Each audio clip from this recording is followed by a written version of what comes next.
Hi folks, I'm Alan Watt and this is Cutting Through the Matrix on August 23rd, 2020.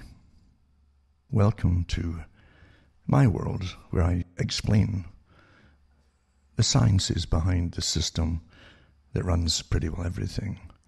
And at the top, of course, you have Conology, a term I coined years ago to do with the art of persuasion by the elites, using professionals to give your opinions and to fool you. And any good con, when you've all heard about confidence tricksters, it's much higher than even the confidence trickster, because confidence tricksters never work in such big teams for their stings. But what you do find is that they pick their target, and when they pick their target, the target must basically get involved in the game and consent to it. Generally, they're going to think they're going to get something for nothing. That's how it generally works. And you can see how in 20 years, really, and before that as well, of course, with free this and free that, if you buy two, you can get 10 and all this nonsense to do with shopping and saving. It's called mousetraps in the trade, as they call it, in public relations and marketing. And so they offer you all these little things to pull you in. And when they pull you in, they want your name, address, and phone number, your DNA, and everything else. You know, maybe even your firstborn, depends what you're getting. And you comply with it, thinking you're going to win. And it's based on winning. The game theory too, on winning. This idea that everybody's out for themselves, and they like to win. And sure enough, I've met people who are addicted to gambling.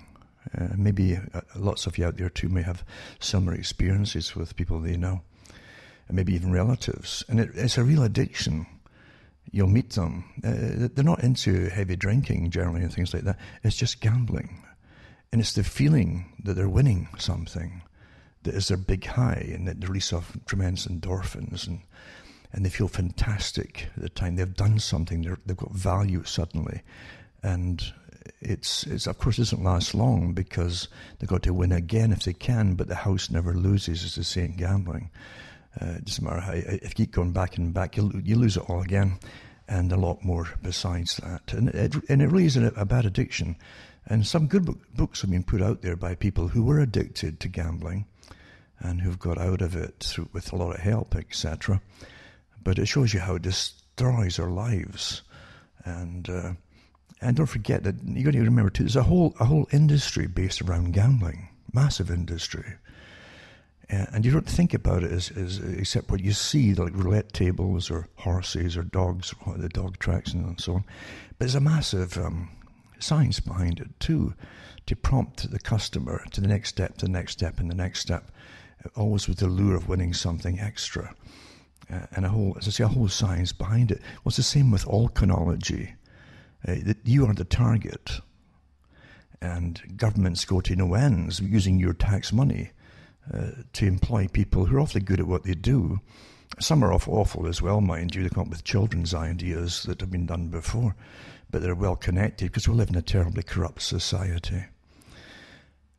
But these persuaders, these advanced type persuaders, understand behaviorism and psychology and consumerism, with the Bernese techniques too, that he got from his uncle, supposedly his Uncle Freud, and of how the unconscious there's a lot of drives in the unconscious to give you, again, self-worth and things like that, again, getting back to winning and what you want to, and what you like to have. But you know, if you've got common sense, you could never afford this, or even if you could afford it, you might not be able to afford the upkeep on a very expensive top-class Rolls-Royce or something like that, or even insurance on it, for that matter.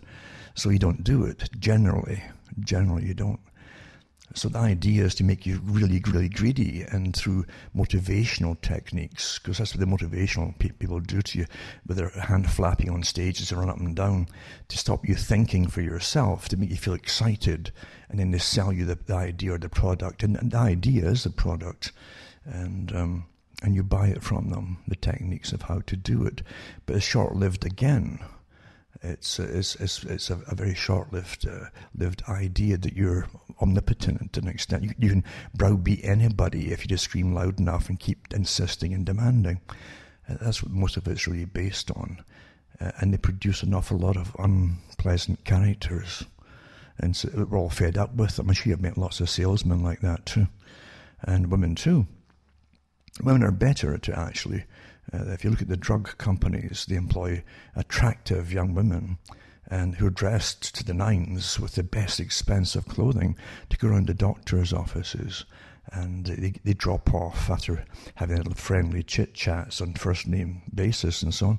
They drop off lots of free drugs to try by their drug companies for the doctors to start dishing out. Everything works on basic psychology and human nature, and you exploit it, and it works awfully well, in fact. So, getting back to Conology, everything is run by the art of Conology. Many years ago, I remember reading a book about politics, one of the many books. I was never really into, I knew it just instinctively, it was a lot of nonsense, and a technique of just managing the general public for some other group, obviously, above them. Because the people you met or you heard about us on TV weren't the brightest. They were pattern merchants, as we call them. Again, salesman types, but they were not the brightest of all. And if they were tripped up by a good reporter in a very quick interview, during what they call a flash interview on the steps of number 10 or whatever it was, or the Parliament building, they'd often quit back the wrong thing. It would get them in trouble. So they were always taught by their handlers. And the politicians, by the way, all have handlers to manage them. They even have acting lessons. Again, they put it they charge the taxpayers for their acting lessons. I did the article a few years ago on that one in Britain, and other countries do it. And of course, they're all taught again never to answer a question directly if it's sensitive at all, or if it's going to commit you to any agenda. You just ask the question you'd wished they'd ask you. That's why when you hear them getting asked straight questions, they answer back this, what are they talking about? Well, that's their wish question, you see. It's nothing to do with what was asked of them. And it's all a con. And again, the public, to even bother voting, you understand young people, they're idealistic, and have got over the destructive phase of revolution. You'd think that they'd eventually catch on and say, wait a minute here, it's all corrupt. And you'd hope they get even further and realise that the revolutionary leaders are all corrupt as well, and they're on the take from much higher powers, generally the very ones you're protesting are managing it at the top. I'm not kidding you. That's how it really works. It's a vastly different, reality is a vastly different system than what you think it is, what you're trained to think it is. And getting back to the idea of Conology, they give you new normals, and now you see a rapid introduction of new normals all the time. All the time. Years ago, I wrote poems about new normals, years and years and years ago, to come up with the term. And it's widely used since. But you'll find that the folk do adapt rather quickly now, especially under panic. You know, the herd instinct, as they call it, and the herd mentality, it's all aimed at the herd, at the general population. So is all kinds of warfare, and weaponry, by the way. You know, if you look at bioweaponry, biowarfare, it is designed to hit the most amount of people possible, sometimes. But even then, if the ones are designed for the maximum damage on an enemy population, and biowarfare won't get everybody. They accept that. There's always individuals who have some kind of immune system difference that enables them to escape it. Sometimes it's a gene or a pair of genes that's enough to get them, to make them survive it. So you seldom never have a truly 100% kill, you see. But you also have ethnic specific viruses. I did the talk, I think in the late 90s again, on the reporters that would enter. I think it was from the Telegraph, perhaps. The Telegraph newspaper in Britain, was well connected with the military-industrial complex, and even for good public relations for the military or special forces, they would often use the Telegraph and tip them off, or even get them to put out little. If something came out we didn't want, they get the Telegraph to do an in-depth interview, that type of thing, which would cover the tracks and expose some stuff at the same time to keep the public happy. And but a reporter did go in to, and I think it was from the Telegraph, could be wrong, to Porton Downs. Other ones went in too, in occasional PR pieces. And they did talk to the scientists, some of the scientists that worked on creating deadly viruses and bacterium and anthrax and everything else. And who tested it on animal populations, and perhaps, we never know, because they'll never admit it naturally, on human populations in other countries, in third world countries. That was common. And I'm sure it's still common today, you know. I'll touch on that later, perhaps. Because it's even in some awfully good fictional works as well, or semi-fictional works, about using test populations where in Africa, for instance, where they can contain it when it's a more remote area. They could contain it and observe it and study it much better. Ebola came out that way too, by the way. So once again, we're living in a very controlled system. The world to them is a laboratory. The general population are the lab rats in the laboratory, and mice. And even the terminology they use with the population is similar. You see, there's real beings, the important people, the somebodies, and then there's the rest. You see, the lab rats and the mob and all the other terms that they have for the general population. Politicians have it too. And politicians at the top, all their leaders belong to the same clubs, especially one big club at the top. And Carroll Quigley did go through that, and others have done it since, about the Council on Foreign Relations or Royal Institute for International Affairs and all that. The guys who gave you world government ideas and worked towards it up to the present time. And they see the world as theirs. They have no problem employing great people in academia, in other words, great minds in their particular fields, to utilize the techniques of mass persuasion on the general population, cultural change of all kinds on the general population. And the sad truth is, with enough time and money behind it and repetition, they can generally get the public to accept whatever it is they're pushing. And yet, most things, they're used to persuade you to do something that perhaps you shouldn't do, the terms that Aldous Huxley talked about on his interview with Mike Wallace. He said that the techniques that they had then, in the 1950s, were effective on persuading the public. And he said, and perhaps these techniques are so persuasive and effective that they're making people accept things that perhaps it's not in their best interest to accept. Well, it's much worse today with the techniques that are used, and you have a consolidation of pretty well all big media and entertainment too. Remember in the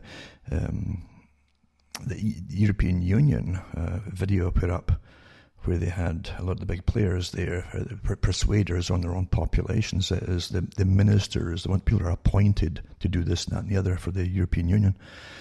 They had, they were for the vaccinations, you see. And that's what their title of their talk was. We were pro-vaccination, basically. We are vax. And you'll hear, as I mentioned last week, one of them actually mentioning that amongst the many things and programs that were unrolling on the public and unleashing on the public was to using taxpayers' money again, unlimited money, to insert all these messages into dramas and fictional plays and all the TV stations and so on. And they'd fund these plays and just put in, like disease and immunity and herd immunity and death and all that kind of stuff.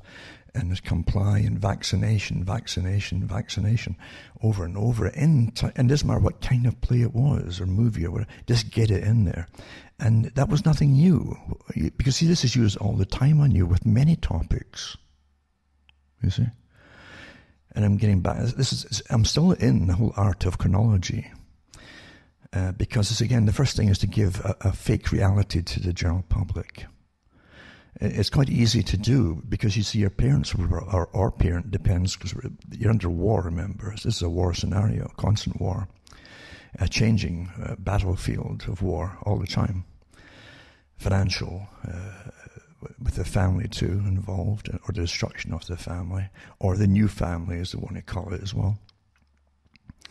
And they came out with a nuclear family, and now they have the real nuclear family, because you can see right through you, believe you me, and everything about you. That is the true nuclear family they were really talking about. So people don't know you. You think you're growing up in your own little bubble again. In your generation, you look around you to the left and the right, and there's all the bubbles of your generation going along with you, like a straight line you see. Just ahead of you, you've got the older bubbles living in their generations, and everything that was normal to them is drifting off, and you're replacing it with your new normals, which you think you all do yourself. Somehow you think that you designed the clothing that we're. No, you didn't. Somehow you think you designed the hairstyles. No, you didn't. Somehow you think that you designed the music that was promoted, but you know you didn't, because you see, there are institutions above all these things. This is all part of the culture industry, and they decide what's going to be pushed and what isn't. You see, do you really think that suddenly, after lots of different music and so on, yeah, you had rock and all the rest of it, you had the glam rock, and until the guys were, there was more hair lacquer on them than hair, I think, and things like that. It went down the tubes, but you went right down to rap. Eventually, just angry sounds, and that was double meanings. I talked about it years ago about how you wrap it up. And the spoken word is awfully important. The spell is the spelling, you see.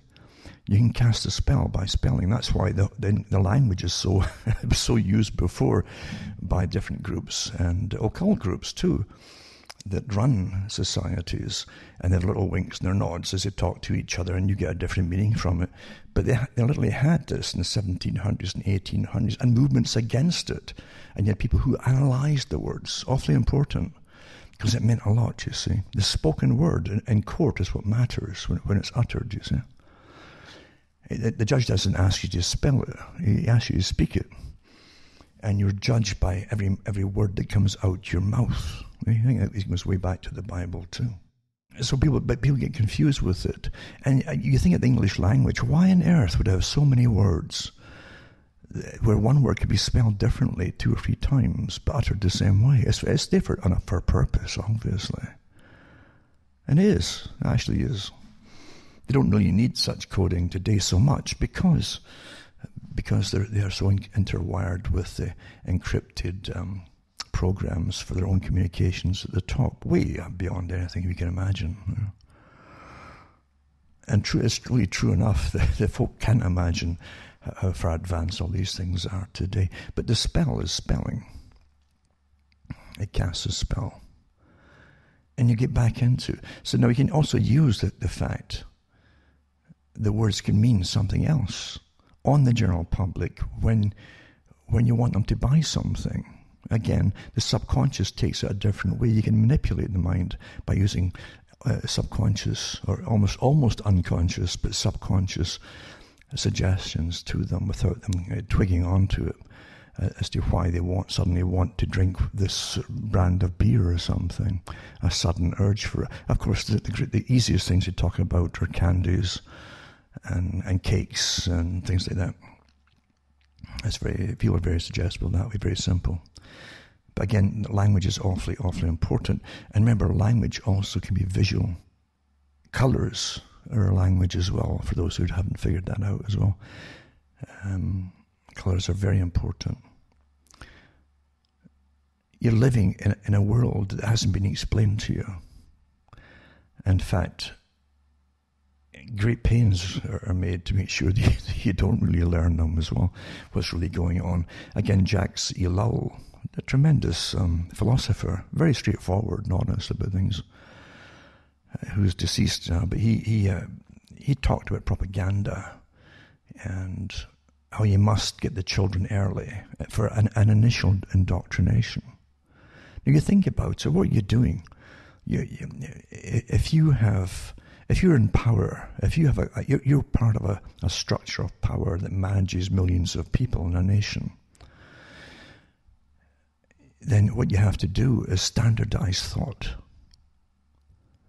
If you can standardize thought, then you're pretty well guaranteed, not exactly certainly by persuasion, but pretty well guaranteed eventually you'll have a population growing up. If you continue at it, they can come to conclusions, predetermined conclusions by the rulers, what they want you to come to. It's very easy then, you see.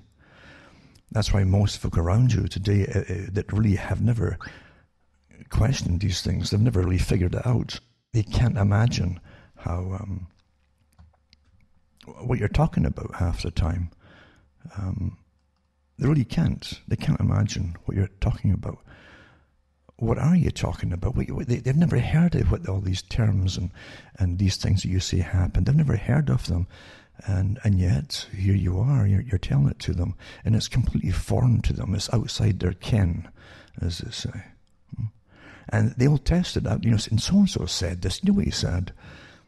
And they'll prattle it off to them. And I say, oh, that's crazy. Because those who've never really... It's like a vaccination. If it's taken on them, if it's worked, as they say, then that's it. And their indoctrination has really worked. Their initial indoctrination worked awfully well at school, and then it's built upon through the curriculum. This drummed or dunned. These call it dunned into them. So it's worked awfully well. Why should, I've mentioned it before, why should the tribe that you're born into, because you still think tribally in like a small tribe, even though you're in a big city or a nation with millions, you still think like a small tribe. That's your nature. It's in you. It doesn't matter what country you're in. And you take for granted as a mammal that the older ones are going to take care of you and warn you and look after you. That's how all mammals work, you see. And you expect the elders and the parents, put that way, to take care and warn you what's bad or dangerous to you. And if you don't get initial indoctrination by the parents, they'll walk right up to something that's going to eat them without any fear, you see. And that's how mammals work. Well, all the things that makes us tick, that's well studied, is what's picked apart in order to exploit us by using our nature, you see. So it's impossible for most folk to think that those at the top that you've voted in, or your parents or your grandparents or whoever it happens to be put in there, are not working for your best interests. It's terribly sad, but that's really how it works. It's very simple. And then when they want to have you to go off to war for a few people at the top, they want resources or control over energy supplies or whatever it happens to be. They'll use the nation and they'll use the taxpayer to fund it all so the big corporations can profit. But most folk never figure that out either. They're given, what to go to war against these people because they're the worst thing that ever hit the world since Satan, you see. And they're given very simple propaganda because if it's too complicated, a story, it can be picked apart. So you keep it simple until you're just left with great chasms which you can't jump over. And that's how they do it. It's very simple stuff. So all the changes that are happening today, to me, are boring because I talked about them at least in the 90s publicly. And before that even, in smaller groups and so on. But I knew it all because obviously, and they do publish all their stuff. I really did the reading, the real stuff. I didn't copy somebody else's Bible. I just really did it. And I talked about it in the 90s on radio shows. And I says, that this is what's coming down the pike. Because they publish the stuff. And this is what they wanted to happen. Let's say that comes from Foreign Relations as an example. And the coterie of big think tanks, they have thousands of them across the whole planet. They have them in every nation in the world. I think without exception, that these think tanks, they all work together. And because they're all pre-selected at the top. That just like the politicians in every nation are pre-selected at the top. As Quigley said, all we need is one or two people, like a president or a vice president or a prime minister, deputy prime minister, whatever, in every party, you see. So it doesn't matter who gets in, they're on the same agenda. That's why the agenda never changes. You would think long ago the public would have said to the United Nations, that's it, we've had enough with you, but with this strange international communism you're pushing, where you won't even let developing nations do their own thing and manage it themselves. There's no way they'd be allowed to do that. They won't allow it at all.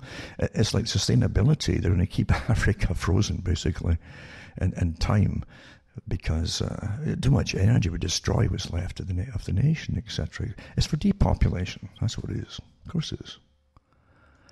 But it isn't just Africa. The eugenicists started with Europe. The advanced nations, technological and agriculturally and so on, advanced nations, desterilize them first. Interesting that, isn't it? And that's what makes people say, well, who on earth are these folk that manage us? Well, they obviously don't like you. Even the ones that seem to be born amongst you, are they really of you or not?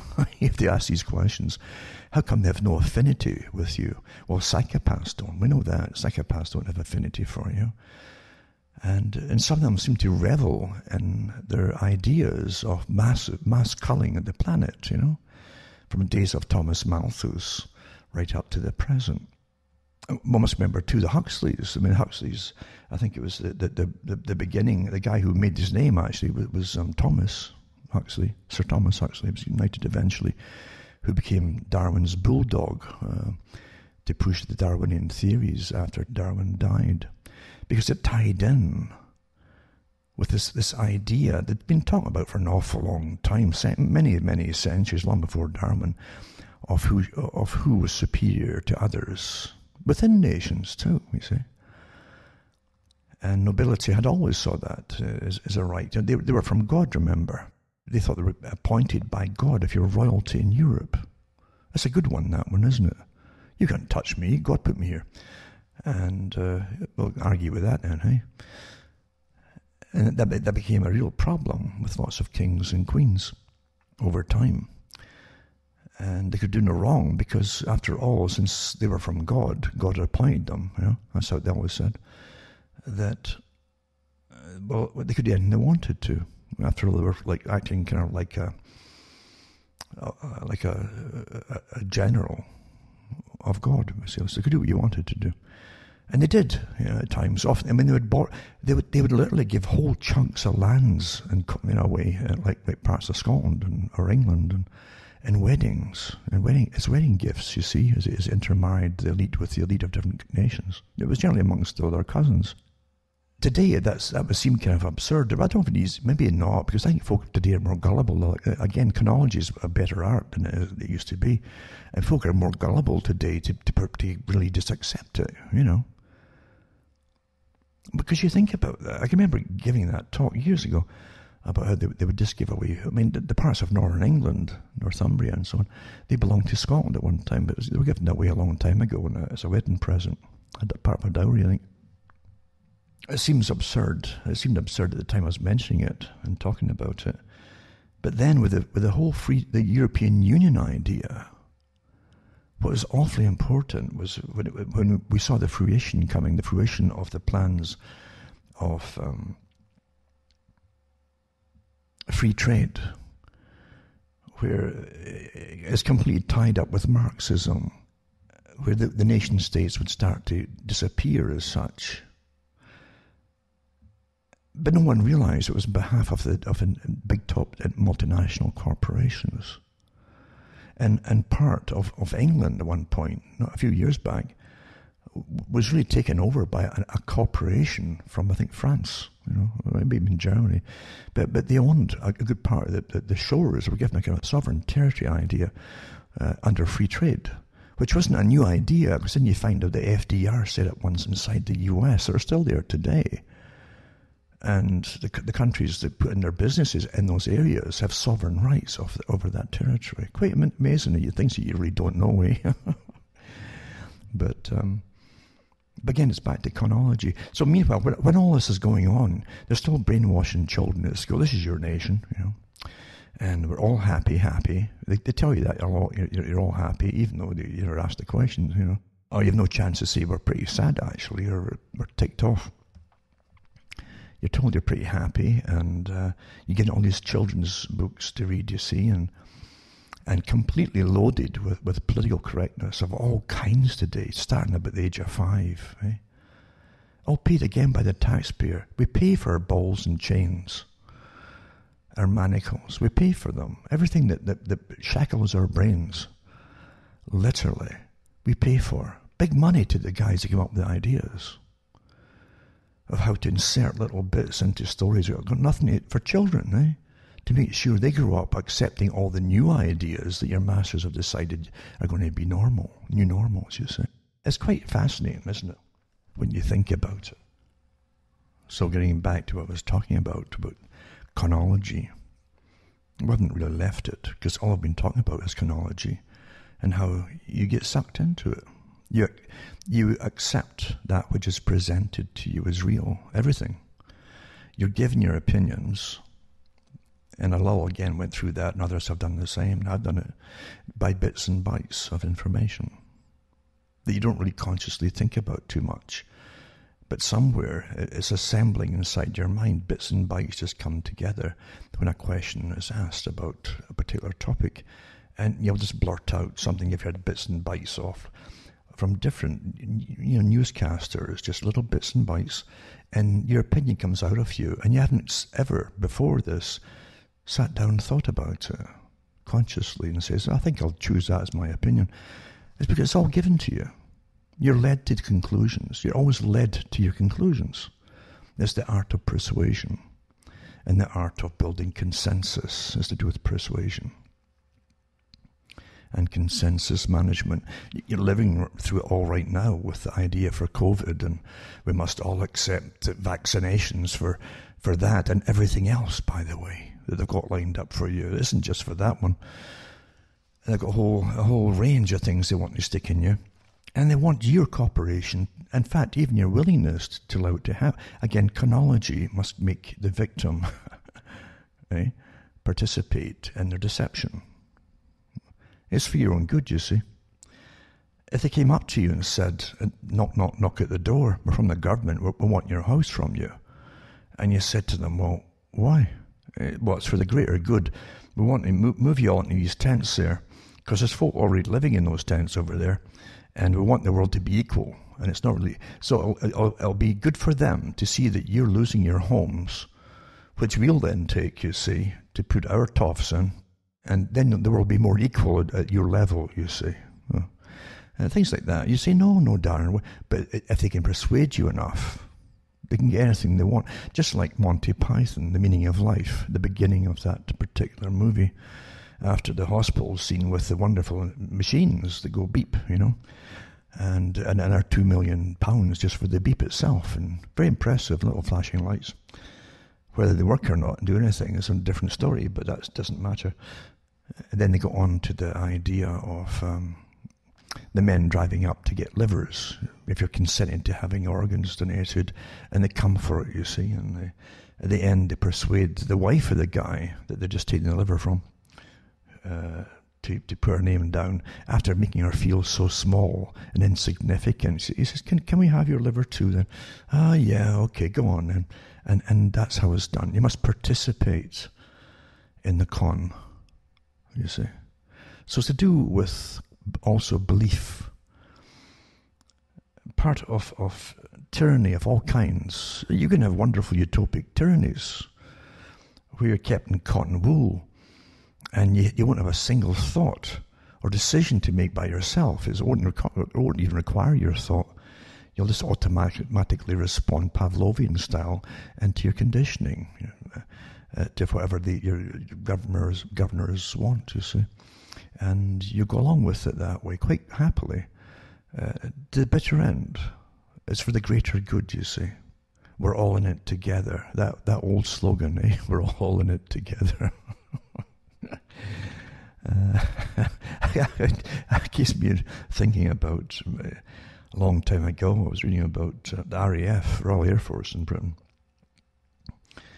And you had Winston Churchill talking about, we shall fight them on the beaches and all this kind of stuff. And in reality, of course, he was talking about you would be fighting them on the beaches and so on. But this is the kind of propaganda they put out for the general public to swallow. Sometimes whole teams work together. Generally, that is the case today. You seldom get anything coming out of a person from their own brain as a talking head. It's done by teams. Even the radio, most folk, even a lot of the radio that you think is actually for you, has got producers and all the rest of it, and it's all worked out and yada yada yada. But anyway, Winston Churchill's given these speeches, and the fireside chat ideas that FDR took on as well. But meanwhile, they kept a particular long range. I don't know if they were Shackletons at the time, or which were the Lancasters, which had massive extra fuel tanks added to them, and they had a whole, basically a squadron of them, and they have two at a time with the engines going for 2 parts of the war. Sometimes for weeks on end, and then maybe a cam for a little bit, and then on again. So they could rush their whole families and Winston Churchill and the government out of the country to go to Canada. So yeah, you'd be fighting on the beaches, etc. But that's how it's done, and of course Winston Churchill comes out as the great man for a war that maybe could have been averted, because there's a lot of evidence that Hitler really didn't want all the things he was accused of wanting. And I think personally, if some of them had given some of the land back that was taken from them after World War I, it might have been averted. But the reparations are guaranteed in another war. They had no option but to have another war. And some of the top observers at the treaty in Paris 1919 said the same thing. This is going to cause another war. Anyway, these things. But again, getting back to generations of people. Getting brainwashed, because look what happens. Look how easy it is to stir up segments of society. The more differences of peoples and populations, and even ethnic groups, you can get inside a nation. And this isn't rocket science; it's old knowledge. You can certainly always stir up certain, and even with the genders and so on, and subgenders of the subgenders, etc. You can really stir up people to be radical and start creating chaos on command pretty well if you want it to happen, especially when you supply the leaders of all these groups, and that's other key to it as well. They do. The followers seldom know that, but the ones who are following, they do it. Have you noticed that all the rioters in the States, none of them are against the mass vaccinations that are coming? Don't you think that's a bit odd? None of them are against the wars across the world. No. They get switched on and off by unseen forces, don't they? And you don't hear in them demanding the abolition of the corrupt systems of money and having the government, coin or print its own money as it's supposed to. It's all dished out to foreign groups. And a lot of them are foreign groups, actually, foreign-owned. But you don't hear them saying that or demand. No, they don't. It's very selective. Very strange anarchists today, don't you? And very strange communists, where they're getting funded by the richest corporations on the planet, hundreds of corporations, who are all part of the WEF, World Economic Forum, who are all part as well of the Great Reset powers for how they're going to run the world. And who are all part of all the global globalization structures that are. But the fact is, they don't stop and say, how come the people that you'd think we'd be protesting, but we're not protesting, how come they're the ones that are funding us all? So what are you protesting about? At the bottom line, what are you protesting about? If it's all the fault of the crooked system And it's a crooked system way above you. A closed door policy organization at the top. How come no one's protesting that? And yet that's a group that's going to fund you to protest other things and protest destruction so they can bring in a new system. It doesn't dawn on the followers. They're just full of rage, full of absolute rage.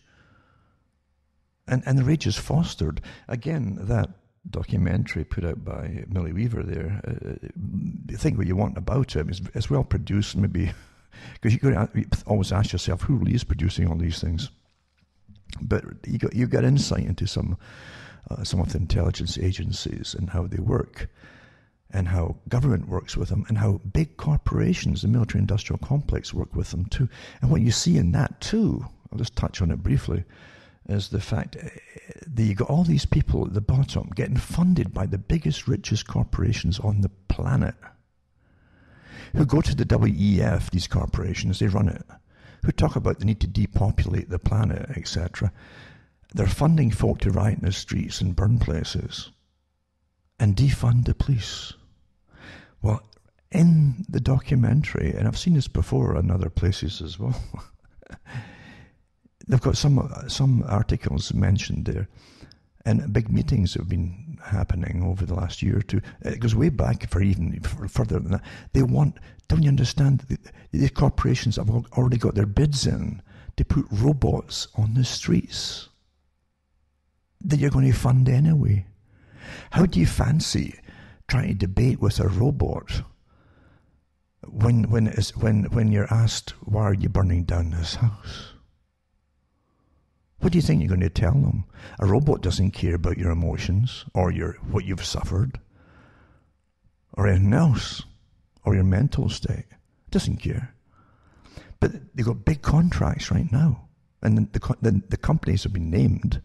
This is the evolution of the military-industrial complex here, from not just this massive surveillance society that was put forth. I said, what would we do? What will we do in a post-war world? Well, we'll have to go into complete surveillance. And then what? Well, and then go into policing the world. So how do you get folk that they're, again, human beings, we're dealing back out to human beings, this problem of human beings, eh? They don't like changing, right? They might not like it if we just start putting robots on the street. I can remember years ago giving similar talks from the science articles when they had the K9 units, the K, like the K9, the letter K. And it was to get used to the ideas of they would take over from actual real dogs for sniffing dogs. And they'd be robots, you see. And then they showed you the little quaint little pocket-sized things that some of the guys in customs had that could sniff drugs and sniff this and sniff that. And sniff all kinds of unmentionable things, perhaps. But the fact is, they had them years ago. And all you do now is start putting it all into the robots, and put them on the streets. I think China has already put some out already. They've had articles in the last few weeks about that, and how they're expanding it. Isn't it odd that, again, we're called nations that are at loggerheads with each other, aren't we? We're all competing, we've got loggerheads, but they all do the same things at the same time, eh? That's just coincidence, though, of course. But again, it's the easiest way to get it in this is to get the people to demand the defund the police. Isn't it beautiful? Get them to demand what you want. Otherwise, in a peaceful society, they would say, we don't want them to be arguing with robots. I mean, how are you going to explain yourself to a robot? That's going to go through a whole sequence of events. And if it decides that you're raising your voice or belligerent, or is deciding that you're mentally unstable because your voice is raising, you might just get zapped or lasered or worse, you see, or tasered, or worse. So there you go. Get the people to demand it. Why will they demand it? Because, you see, once you pull the police out, you've got all these social ills that have been building up for years, with mass unemployment, mass drug taking of all kinds of stuff, getting shipped in, etc. I've been following the drugs for years and years and years and years, and it's a fascinating thing that they just couldn't stop the drugs, supposedly. And then you find that every intelligence agency and special forces has had people down Latin America and elsewhere, but Latin America, all over the place, because that's how they get their money from their black budgets, is the drug trade, massive drug trade. So it's quite fascinating, as I say. But again, chronology. So you're supposed to sit at home and watch these detective stories, and what there's that CSI, as they diligently, no matter what happened to poor old the sod that lived on the street and died on this, this whole team's never going to sleep. They can't sleep worrying about this poor old sod that lived on the street and died. They're going to find out what killed him or who killed him. They're going to spend millions on that because that's what they tell you to do. Do you really believe that? Do you really, really believe that? Oh. But this is what they give you is for reality. Complete fiction. And I mentioned it years ago too, back in the 90s. I said also, here's what they give you. Like, here's all these complaints, and I reeled off complaint departments for different social things, even social services, things that you may need. You'll think, well, maybe I won't ever need those things, whatever it is. Or help because you're stuck at home and you've been partially disabled or something, even temporarily. What do you do? Well, you got all these, So you phone up the health this and the health that, and sorry, they can't help you. You find out, I said, these are all tools that are put out there for you to use that you think are there. You're paying for them. You're paying for them through all their taxes and so on. You say, well, that's wonderful. We've got all these things that they're to help me if I'm ever in trouble. But they're rubber tools. They're rubber, because when you whack them on the road, they bounce. Just like a check, poof. They're no use to you. They're not going to do you any good. So everything sounds wonderful until you need it, you see. The general public are managed. It's the hardest thing to get through their heads, that they're actually managed. They're not managed because the agencies are there to help them. They're managed because the agencies are there to make things work on behalf of the masters who own you all. That's what he was there for. Otherwise, it would be utter chaos, you see, at times. And people don't want to believe they're getting managed, you see. Of course you're getting managed. Of course you're getting managed all the time. Your opinions are given to you. The way you behave are given to you. If you get married, don't get married is given to you. All these things are given to you. You see? A lot of what became you was given to you.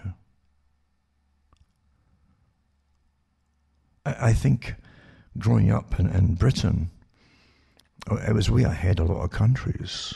With its psychological techniques embedded in plays and dramas.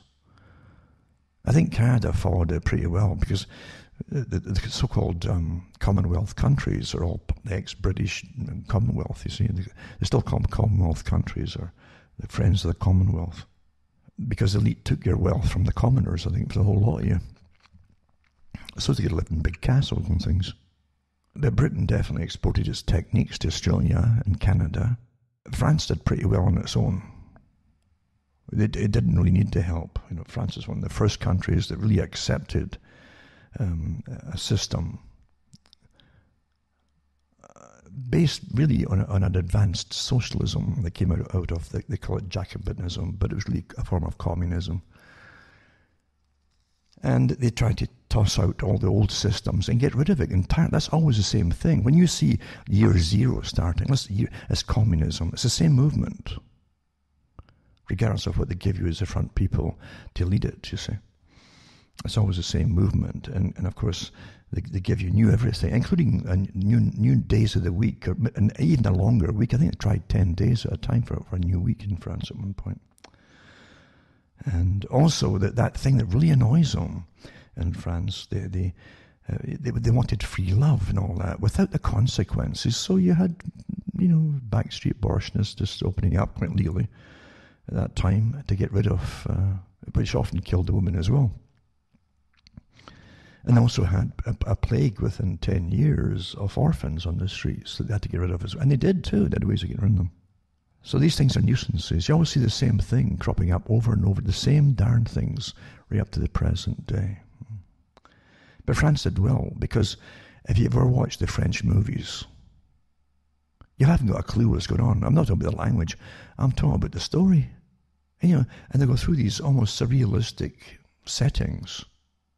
And you'll follow it thinking, eventually it's got to get to some relevant, pertinent point, But they don't. They really don't. And you're left feeling, yuck. Very much like the British BBC ones, which at least gave you points. BBC, everything that they showed you about marriage was horrible. Horrible. Every marriage was made in hell. And the women were always nagging the men and yelling at them, and it was dysfunctional, until no one wanted to get married, And the children were out of control, yada, yada, yada. But it was all done deliberately. Of course, it was part of the psychological operations that they were doing on the public for the new system. But they would promote more and more women's liberation and sexual revolution for the women during this whole period too. And of course, that's why the National Health Service, we've got to be honest about this, that was one of the main reasons that the people who brought it in, and I think the one for Canada said the same thing years ago, it was to deal with the population problem, unwanted children, etc. Unwanted was the new term. Because most children are wanted if an economic system is okay. But part of the dissuasion of having children is to use economics against people wanting children. It's well understood and actually taught in the higher sociological classes. And economists have come out with this quite openly. I mean, what do you think Malthus was initially, So everyone has to have a purpose for the elite, as opposed to being a purpose for each other, So you have to serve them, and again, back to Conology, you've got to believe what they tell you. It's for the common good and the greater good and all the rest of it. You have to sacrifice all the time. Whereas going off to war, you see, and they'll paint whatever enemy is with the most horrible brushes, that you really did think that Lucifer or Satan has just appeared there in the shape of Osama bin Laden. Huh? And everybody else you've heard of since then. Huh? Telling you, it's quite something what you're living through. And then you had Saddam Hussein, another, this evil just reincarnates immediately into somebody else, right? And all the way to Libya, of course, and Gaddafi, and then to Syria. Non-stop, just one after the other, isn't it? And who's benefiting in America from this? It's not the people who get stiff with the bills for all. You know that. Same with Britain too. And you have these strange intelligence agencies way above. They've got nothing to do with you, apart from using you, because you see they belong to something different, completely, from what you think of protecting you. But we must always accept, again, our part in it, and you go along with it. And most folks don't stop paying their taxes for all. Nope. Again, this herd mentality that's encouraged. It isn't encouraged. You don't want to protest that and stop paying your tax. I can remember back in the 90s, and again, after 9/11 in 2001, certain folk here and there stopped paying their taxes. They didn't want these wars. They knew it was coming. And they had enough of it.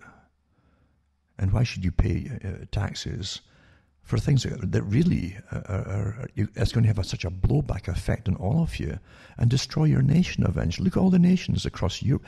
The face of Europe is changed with mass migration and under the guise of refugees. And they haven't stopped yet. They still want Iran. Iran's been losing its population for years now, because would you wait in a country where you're told every week you're going to get bombed into the dust like Iraq? Huh? Of course you wouldn't. That's part of warfare, forced migration by terrorizing the public, you see. It's all taught in military academies. So you must participate, as I say, in your own deception. And your hardest part in mentioning the deception, as I say, is to get through to folk around you who swallow it all, thinking it's too big to be all a lie. Huh? It's too big for all to be a lie. And yet, here you go. You are just, one of the cattle. When you realize, and they're talking openly now of just not, once they pass the euthanasia laws, they've got a next step and the next step and the next step to go, until literally they want you to just kill yourself before you hit 65. Quite openly, some of them. Again, you're back to the meaning of life. Can we have your liver, Oh, okay, then I guess I'm so small and tiny and insignificant on you. That's what's getting done to you. And again, using the same persuaders like Yale University, or I mentioned it before, the links I put up before. I might put up again, where they're again spending millions of your tax money for these professional, people who lie as a profession, using psychology and behaviorism and all the rest of it, to persuade you to accept vaccinations and things and to go along with the flow and do what you're told. And even to cause dissension and to get groups to turn on you if you don't wear a face mask or you don't believe in it or whatever. These folk should be, and again I mentioned it before, a tyrant's hall of shame. And their faces should be exposed, and you add to them from the politicians that you waste your money on these swine, let's call them swine, who professionally lie to the public by using psychology and your human nature against you. Huh? Absolutely. I'm quite serious about it. You got to start naming them and add their faces to it, put them on it. I'm telling you. The tyrants and the folk are going to profit from it, like billions and billions of dollars. And the Bill Gates and all the rest of them and the Faucis, they're all in on it. The ones who deny any other treatment except the ones that they've got shares in. Hey?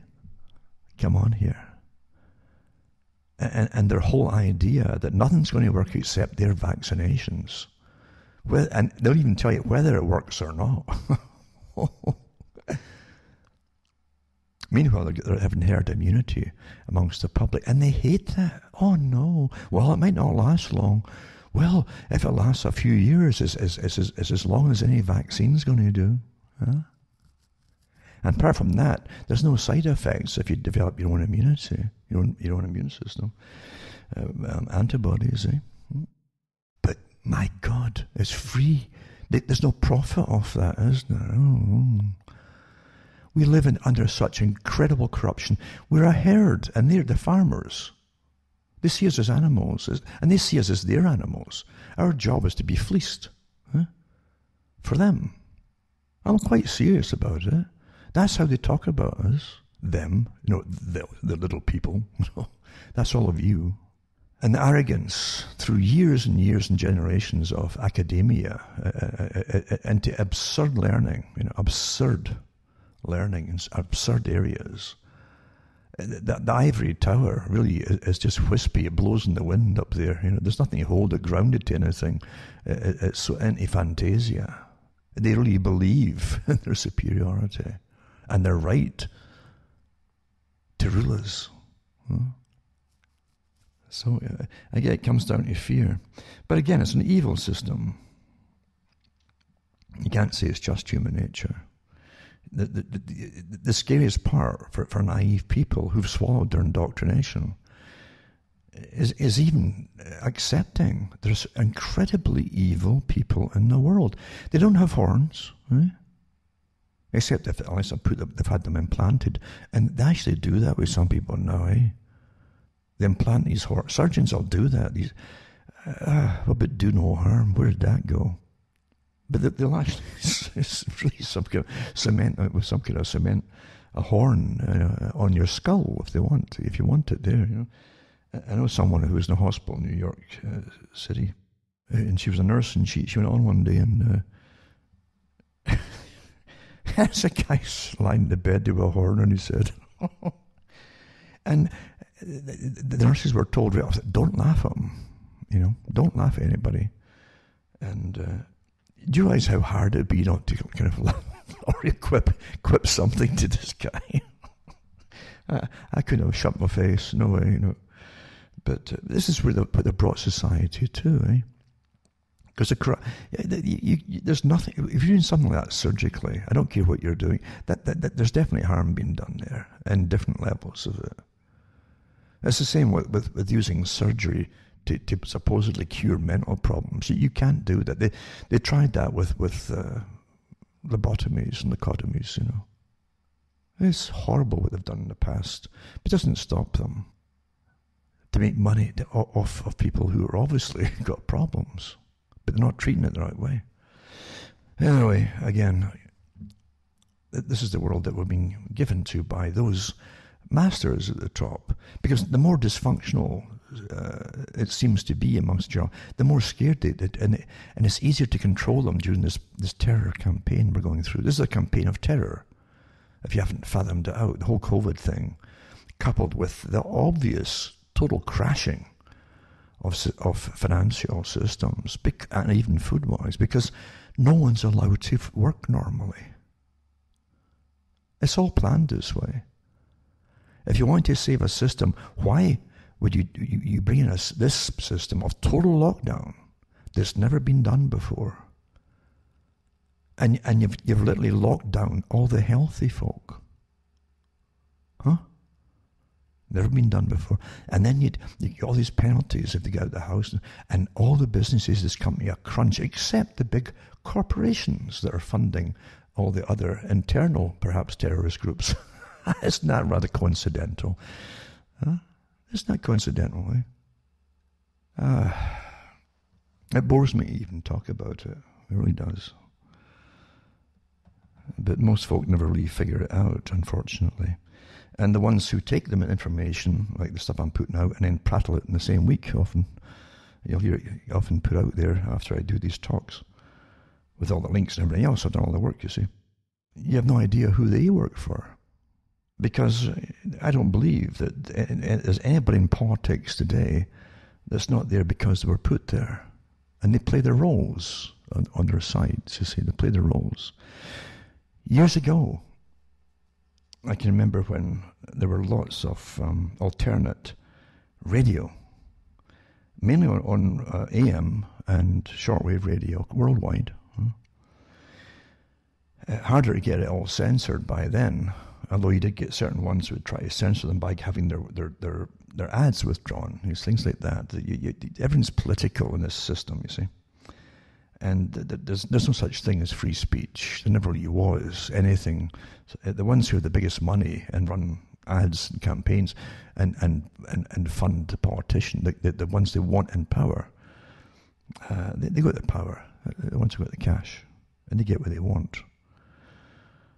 But at least you had a lot of variety and people from different areas who really studied in different areas. You had technocracy, all right, but you had interviews with people who'd lived through the Cold War, big chunks of the Cold War, even from World War II onwards, with lots of experience and wisdom, who are all gone now. And but in the talks, they would add little bits. Collectively, they'd add little bits, you see, of their experiences and their insights into what happened and how the system runs and works and all that kind of thing. And lots of them realized, too, that the politics really was a scam. It goes way, it's not new, being a scam, a Conology, a system. I think Thomas Jefferson mentioned it, too. I've mentioned this part so often, where he did talk about, if you see the same agendas being continued between changes in the House, meaning the parties, if you truly had different parties, you would see really drastically different agendas, but you don't.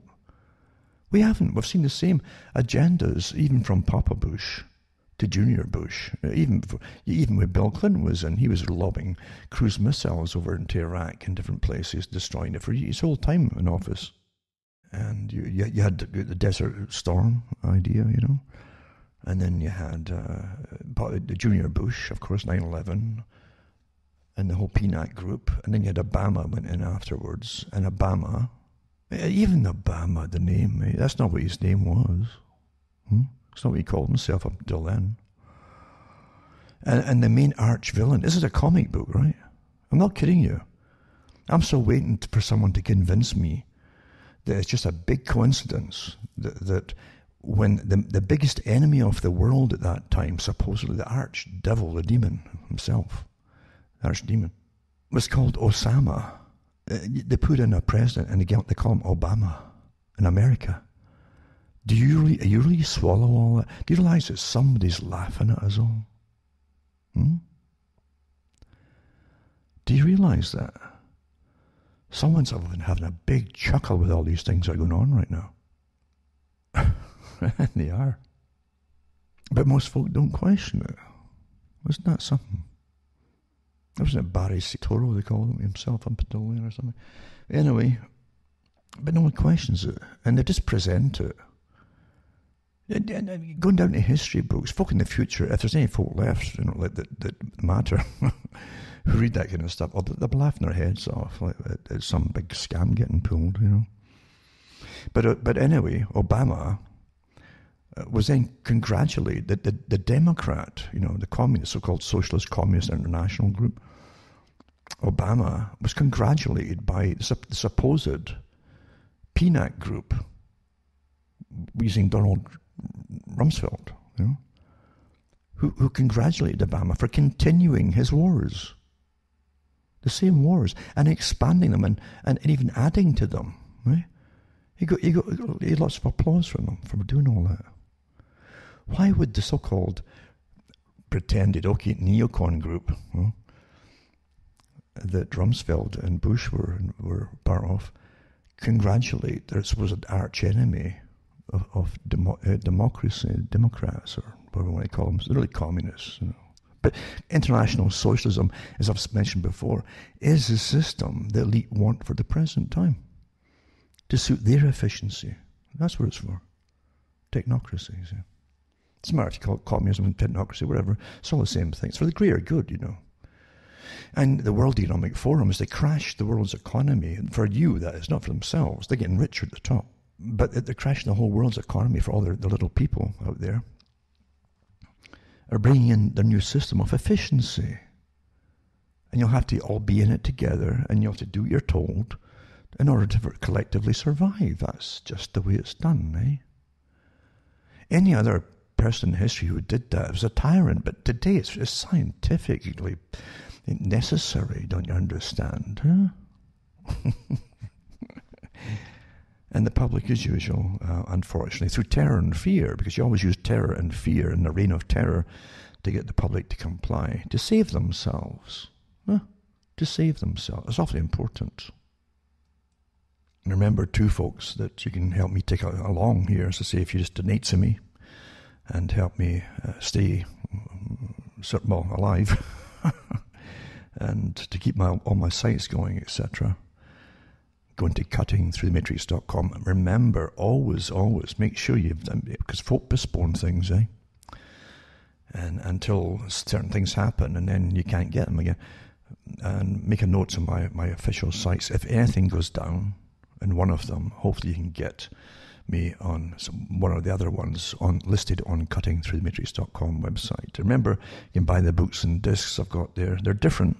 There's no point just churning out another big thick tome of history for you to waste your time on.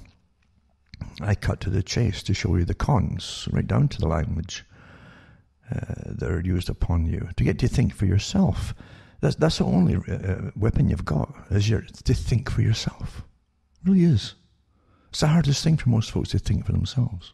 And the reason I say that is because, you see, this is your fight. Individually, this is your fight. I always knew we'd all get down to the chase when we have to make a decision personally. That's what it's about, folks. The last thing you want to hear, isn't it? Oh my goodness, I have to make a decision personally. And you do. It would always come down to this. Always. It was inevitable. And so it's your decisions that matter to you, and for your soul. That's what it's about. So as I say, going to cuttingthroughthematrix.com. Remember, other people take what I put up there, and they'll put it into other formats for other social means to get it out there. But sometimes they're delayed for one reason or another, when there's a lot of work involved. So remember, going to cuttingthroughthematrix.com, and I always try to get it up on the Sunday night. And my provider on the internet knows that too. I get slows to a crawl. I'm uploading, believe you me. That's just the way these things really happen. It's not paranoia, it's a fact. I've got stacks of records and all, and daily records on this kind of stuff happening. And that's what definitely happens if you are a little problem. It's no big problem. They'll eliminate you, If you've been a big problem, I have been in the past, and I've had my very close calls, believe you me. But as I say, hopefully, if you can keep watching my stuff and reading it and so on, and listening, then you can, at the very least, have an idea what's going on.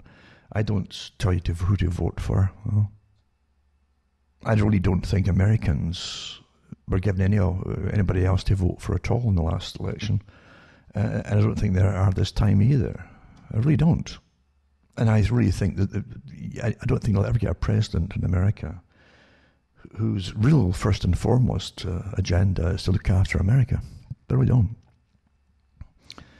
And that's what you'd really need to pull yourself out the mire. But even if that happened, all hell would break loose from the establishment. There is an establishment that runs the country. Of course there is. And it's the same establishment that ran London, and still does to an extent, a big extent, today. It runs the world's economic system. And it's very true, if the US was to fall down to an extent, a good part of the world will go with it, because the US is keeping a lot of it propped up through its own finances by throwing your cash across the planet. And it's what you have to pay for all, mind you, but you're buying countries off left, right and centre. You always have done. And that's how the game is played today. And if it's not that way, then you simply go in and invade them. But it's not for yourselves, it's for those who rule you, over you.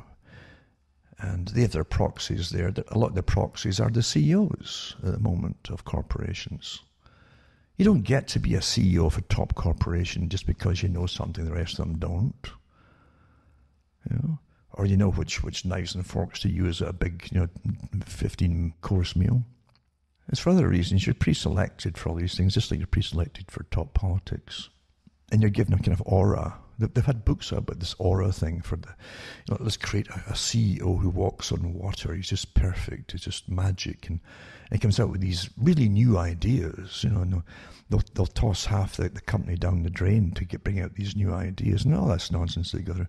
But they're pre-selected, these characters, by the richest folk on the planet. There's holding companies out there. Holding companies that own a good chunk of the world's transportation supply of all goods that travel by road and rail. They own them.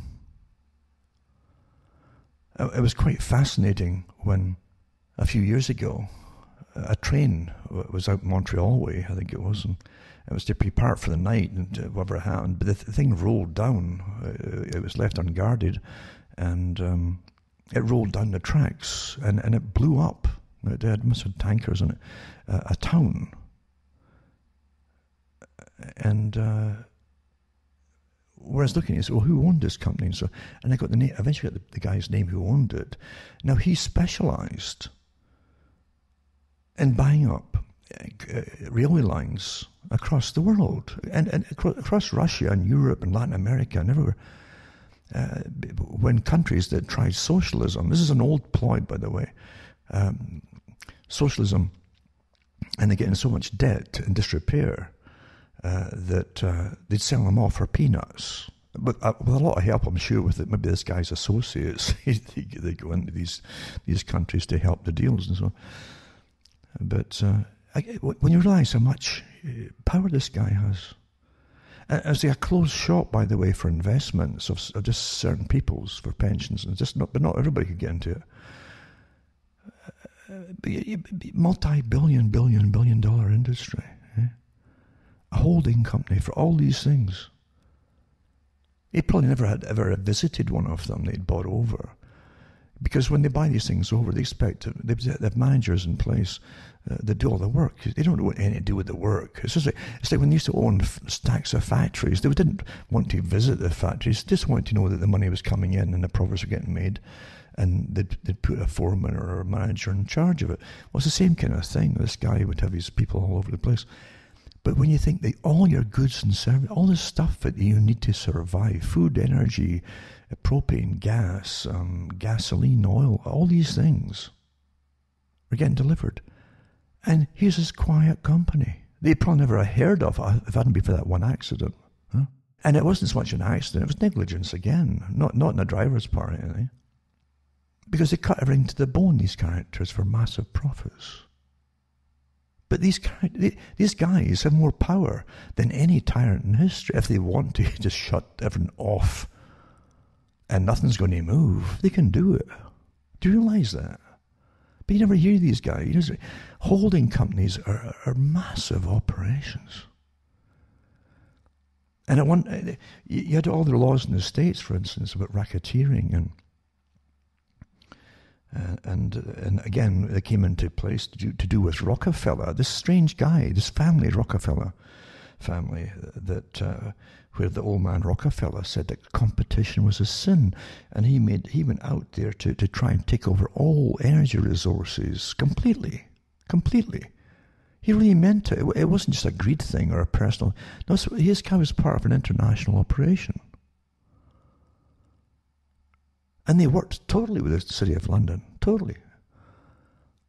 Because whatever the City of London was pushing across the world and taking over the world's resources, so was Rockefeller in the States. And he set up, he became head of the Council on Foreign Relations, and that was their branch of the Royal Institute for International Affairs, or the Milner Group. That's what that was. And they really mean it. They take over what you need to survive. They own it all. And they don't believe in democracy. They'll use the idea for a long time, democracy, as an opposition to communism when it suited them. You see?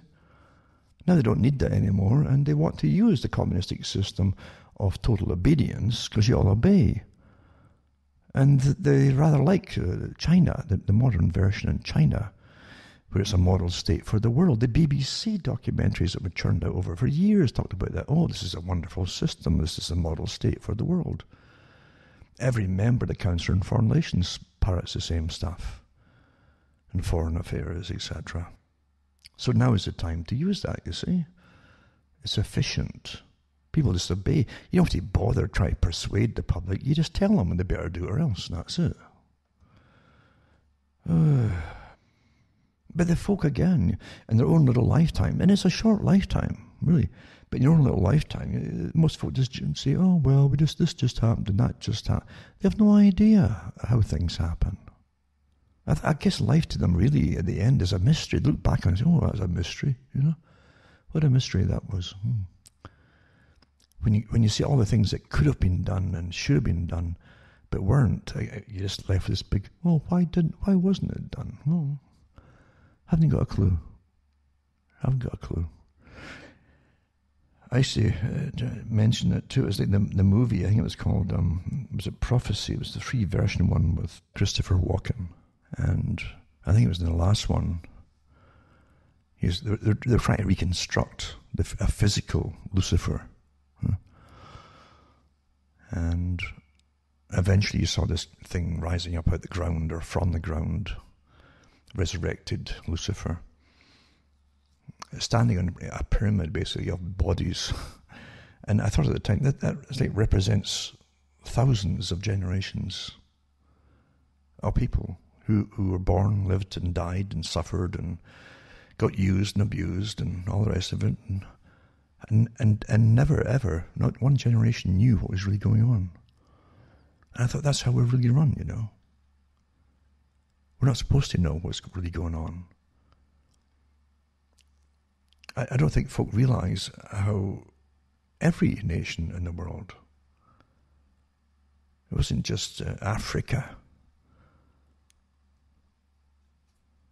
has been through a lot of hell. Because in the old days in Europe, And you go, that's not long ago when you think about the feudal system. And right up into the 1700s, you're still living in a feudal system. They might have given you early in the politics to elect this or that. That was for the nobility and the elites and the businessmen. Majority of the public were serfs. They were bought and sold with the land. They were still bought and sold with the land, of course they were. And they still doffed the cap, as they say, and called folk, he's a master, he's a master, the local lord or laird or whatever, he's a master. And I often thought, what a demeaning thing to have to call someone as a master, you see. Really, a human being.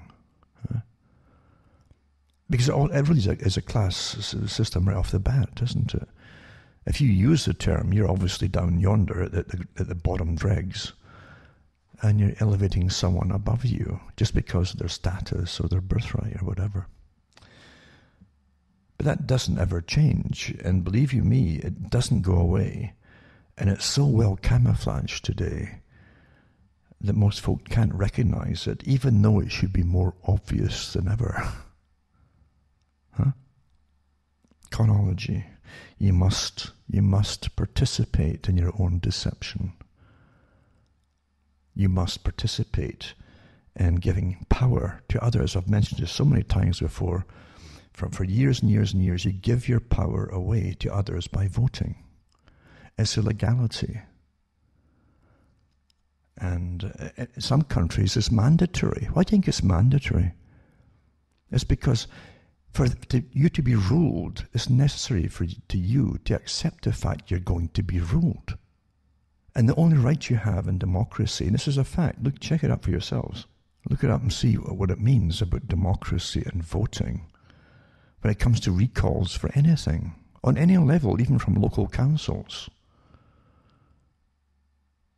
They've had cases in Canada that went all the way up to Supreme Court, but people who ran for different offices didn't fulfill their promises. And they were told that the only right a voter has is to vote, not for what happens from the vote. That's what democracy means. That's what they literally said, that defines democracy.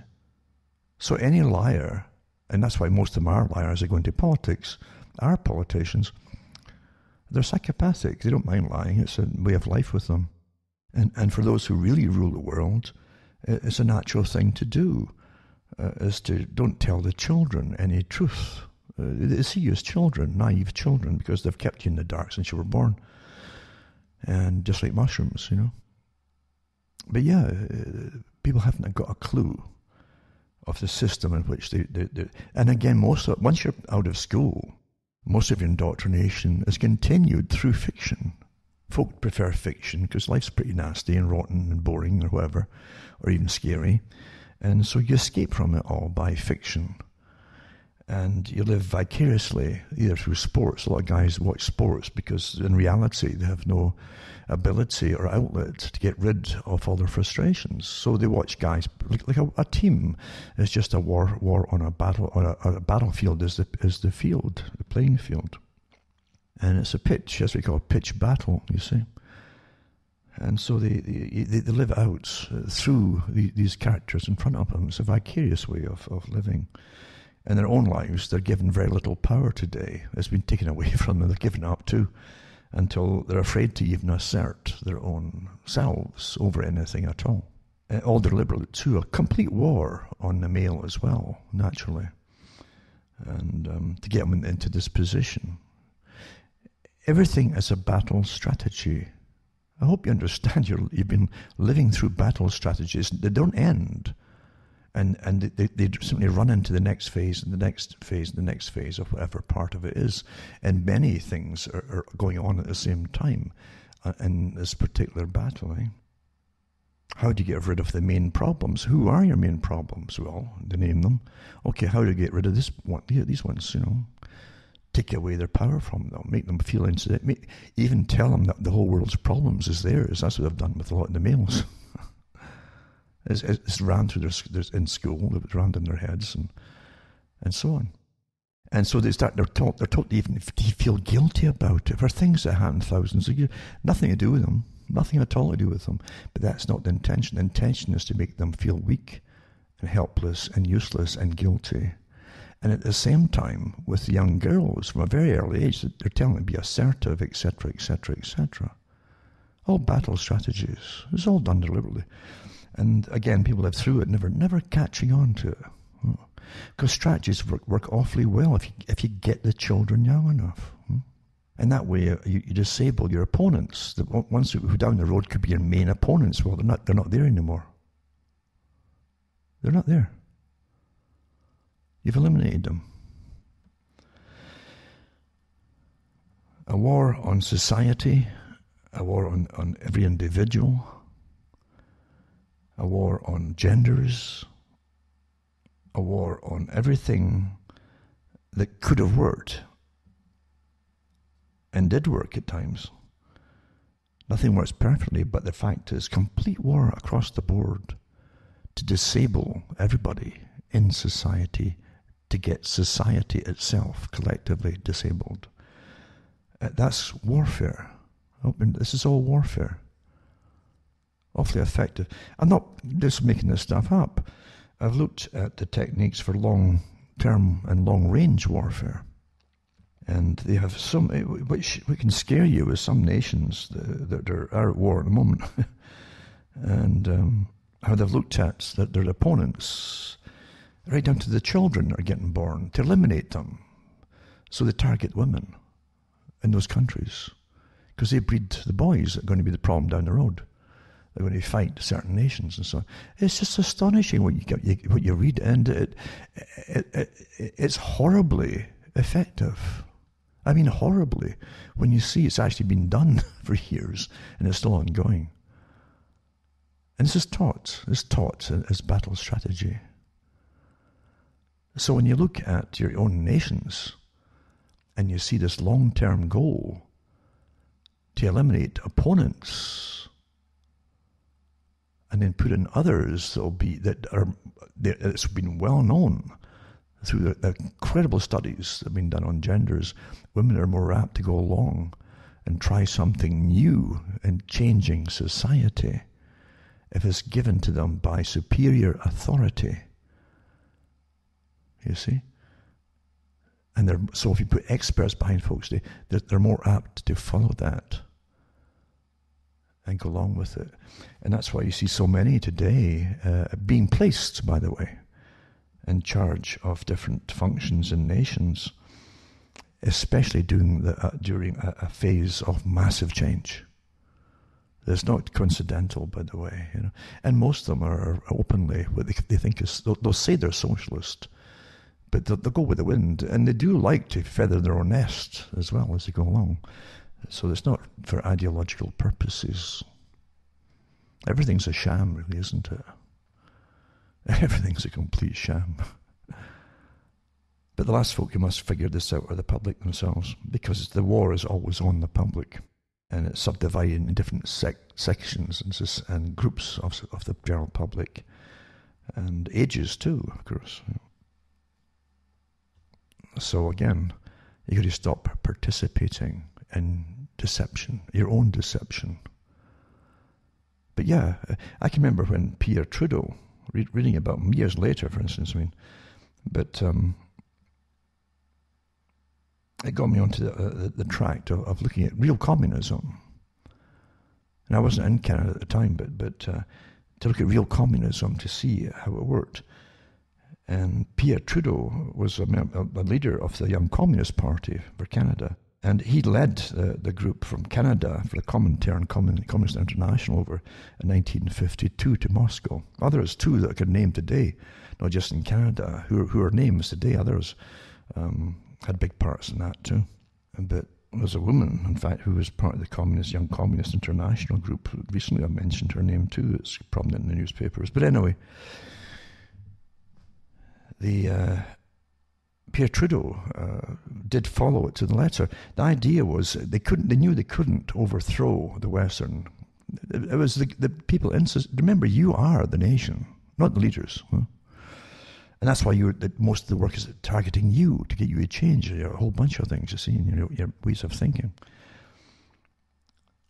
So you are the ones that want to change. most folk, they knew from repeated attempts and testing, the perimeters, you might say, that's how they do it, how they phrase it, that the people in the West wouldn't have revolutions, that they just wouldn't be overthrown or collectively get the working classes to go and fight and overthrow whatever to take over. So they used the Fabian technique, you see, which again was born in Britain and funded by one of the richest guys on the planet at the time. That's always the way it is, because it's always deception. It's the same group at the top that will use different strategies for efficiency for themselves at that time. And Pierre Trudeau did run on the Liberal ticket, to get in. And afterwards, some of them boasted, and he himself did quip it a couple of times actually, that they did it. They got in by deception, by pretending they were just liberals, you see. And that's what Khrushchev said himself. And Khrushchev, when he came over to visit in the States, that's what he said. He said, we don't call them communists in America, we call them liberals. You see? But that was the party that they hid under at the time. Nothing has changed there. And but it's very deceptive to the public who watch it, because they see a lot of these liberals too who end up being multimillionaires in politics. Strange that how they can end up as multimillionaires. But the fact is, there are no real sides here. They'll play their game for those in charge at the very, very top. But again, the idea was that they could get in by deceiving the public, and once they're in, start pushing all the communistic doctrines under the guise of socialism, you see, and equality. It's always under the guise of equality. And one of the first things they do is try to destroy the nation state by mass migration, you see, even when you don't need mass migration. Because a lot of them you have to house, it costs a fortune to house people, to retrain them and even educate them, and even, before they can even learn to speak the languages a lot of the time, a lot of money, etc. It's not to help people, it's to help disrupt the nation itself, and in order to create a whole new system naturally, and the withering away of borders. But isn't it odd? Isn't it awfully odd that Karl Marx said that eventually you'll see the withering away of the nation state, but before that they'd create free trade zones, a European free collective zone with a parliament for the whole of Europe, and one for the Americas eventually, you see, and one for the Far East, the Asian Pacific region. So he wanted to put 3 free trade zones with 3 parliaments. And that's the same thing, of course, that the Lord Alfred Milner wanted for the British Empire. It's coincidence, of course, isn't it? What a coincidence. And they all wanted this idea of eventually the state running everything. So centralization is part of it. What do you think creating a European Parliament was about? It was centralizing all power. You're running through the same agenda, hundreds of years old, eh? And most folk haven't clued into that very fact. And then since 9/11, with free trade and 9/11 happening at the same time, and all these global meetings on free trade, the same agenda that Milner was pushing back in the 1800s, and even before that, when Britain set up the East India Company and the Dutch East India Company, the idea was always the same agenda. And then you'd set up the same parliamentary system in each country that you would take over, which they did very successfully. India did the same thing. It's based on the British system. And completely compromised, just like the one in Britain is, because it's not there to serve the people. So they're living through an old agenda. And so that here's the top capitalists working for the same agenda as the top communists, and using communism and capitalism to get where they want it to go. They're all terms, remember, words, eh? It's terms. Words can get you lost if you can't see what you're really looking at, because you get confused. Well, it can't be that because I've got a different name for it. No, you can use as many names as you want to camouflage something. That's what you actually see it as being that matters. There's really something. But folk, as I say, have no idea what they're really living through. And what you're living through is an eternal battle, really. Very old battle. And between good and evil. And yes, you can always bring it down to an earthly system. Okay, it's basically secularize it and use secular humanism to say it's bad people who are power hungry and crave power. They're psychopathic and they're not there for the common good. Whereas the humanists, remember, humanism is a religion, who know better. They know better how to rule the world and to give you bioethics, awfully important field, that bioethics. They can tell you what's moral and what's not moral, you see, using the sheer genius of their brain power.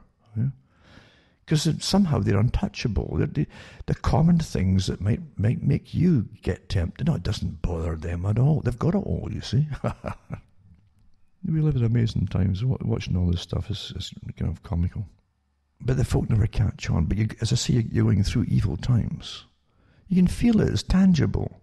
There's never been such a time of mass lying across the board to the general public, all aimed at the public, with the admission they're using universities and behavioural insights teams and the SAGE groups and the other groups working on contract to the SAGE to brainwash the public to go along with everything that's been mandated. It isn't just to do with vaccinations. It's a whole new way of living, the global reset. This is the great transition. In the last century, they called it the coming century of change or transition, the great transition. Here it is, where the elite will have you all running like clockwork, they think, at the end of the chaos. They create the chaos first, then to fix it all, they'll bring down the population and they'll run everything to suit themselves bit by bit. And everyone is monitored from cradle to grave. You can't get away from them. And they won't allow you. Most folk allow it to happen, all these rules to get passed and laws to get passed, and they comply with it, which doesn't help the next generation, you see. Planned a long time ago, planned before I was born, planned before you were born, and even my granddad, in fact, was born. How to use the general public and every nation. How to create divisions in society and use them against each other for your own use. How to get segments of society. Let's take the real idealistic viewpoint of history here. Let's look at a real fictional version of a Hamlet in somewhere in England in, say, the 1600s. In a little, very short-lived, peaceful time, right? And here they all are, and there isn't a lot of smoky Hamlet, because you could smoke back then and to heat themselves and to cook without getting fined and all that. Again, but this is the idealized version. And here they're happy, and they've got their culture, and they know where they came from, and they're quite content and all that. Eh? How you destroy that? If you just come up as an outsider, they're going to turn on you. Collectively, it's a natural thing you do, and you won't get what you want. No, you must create divisions in this peaceful little hamlet, you see. And then you go and say, to one of the farmers, how many pigs you got there? I've got 4 or 5. Really, eh? And then you go to someone down the road there who's really struggling, and he's had a fire recently, and his place burned down, he's rebuilding it, and he can't do all the work at the same time, and he can't afford to hire anybody. How many pigs do you got? Oh, I've only got 2, or I lost some in the fire. Why is that guy up the road there got more than you, blah? Then you stir the pot, you stir it, get it going. Or you see folk, who are intensive units of solidarity, like a real family. But never heard of women's lib, eh? Never heard of it. Hadn't been invented yet. And any communist doctrine, hadn't heard of that either, And you get in there and say, why are you carrying those buckets, those heavy buckets? Why isn't your husband? Well, your husband, you see, was down in the field there, up to his knees in mud, cleaning, or he's in cleaning it. But that didn't matter. The point is to exaggerate differences. Exaggerate them. Stir it up. Then you get then get a collective, a bunch of women together, And then you start making demands. We aren't going to do this unless. Before you know it, the whole thing's in a mess. And in comes the overlord to rectify. You need a government. We're here to help you. This is how it's done, over and over and over again. Do you realize how many agencies have just appeared out of nowhere? You think they're coming out of nowhere to deal with the chaos in society on all social levels. Often from the very heads that are causing the problems. And they profit off the chaos they cause. Amazing, eh? From law. Oh, you need lots of new laws now and new lawyers, eh? The devil's advocate. We're not. How do you think we're taking over this world, they said? And the devil's advocate, just by pure force. Armies, he says, armies of lawyers. We turn out thousands every year, lawyers. Then end up in politics too, eh? Same characters. And before you know it, you can't just do this or that without getting a contract drafted up and paying legal fees for every darn thing that you do. Or destroy the family unit. There are countless agencies privately owned that deal not just with marriage counselling, which is generally how to break up quietly, but what to do with the children. So let's have all kinds of agencies to deal with the children, eh?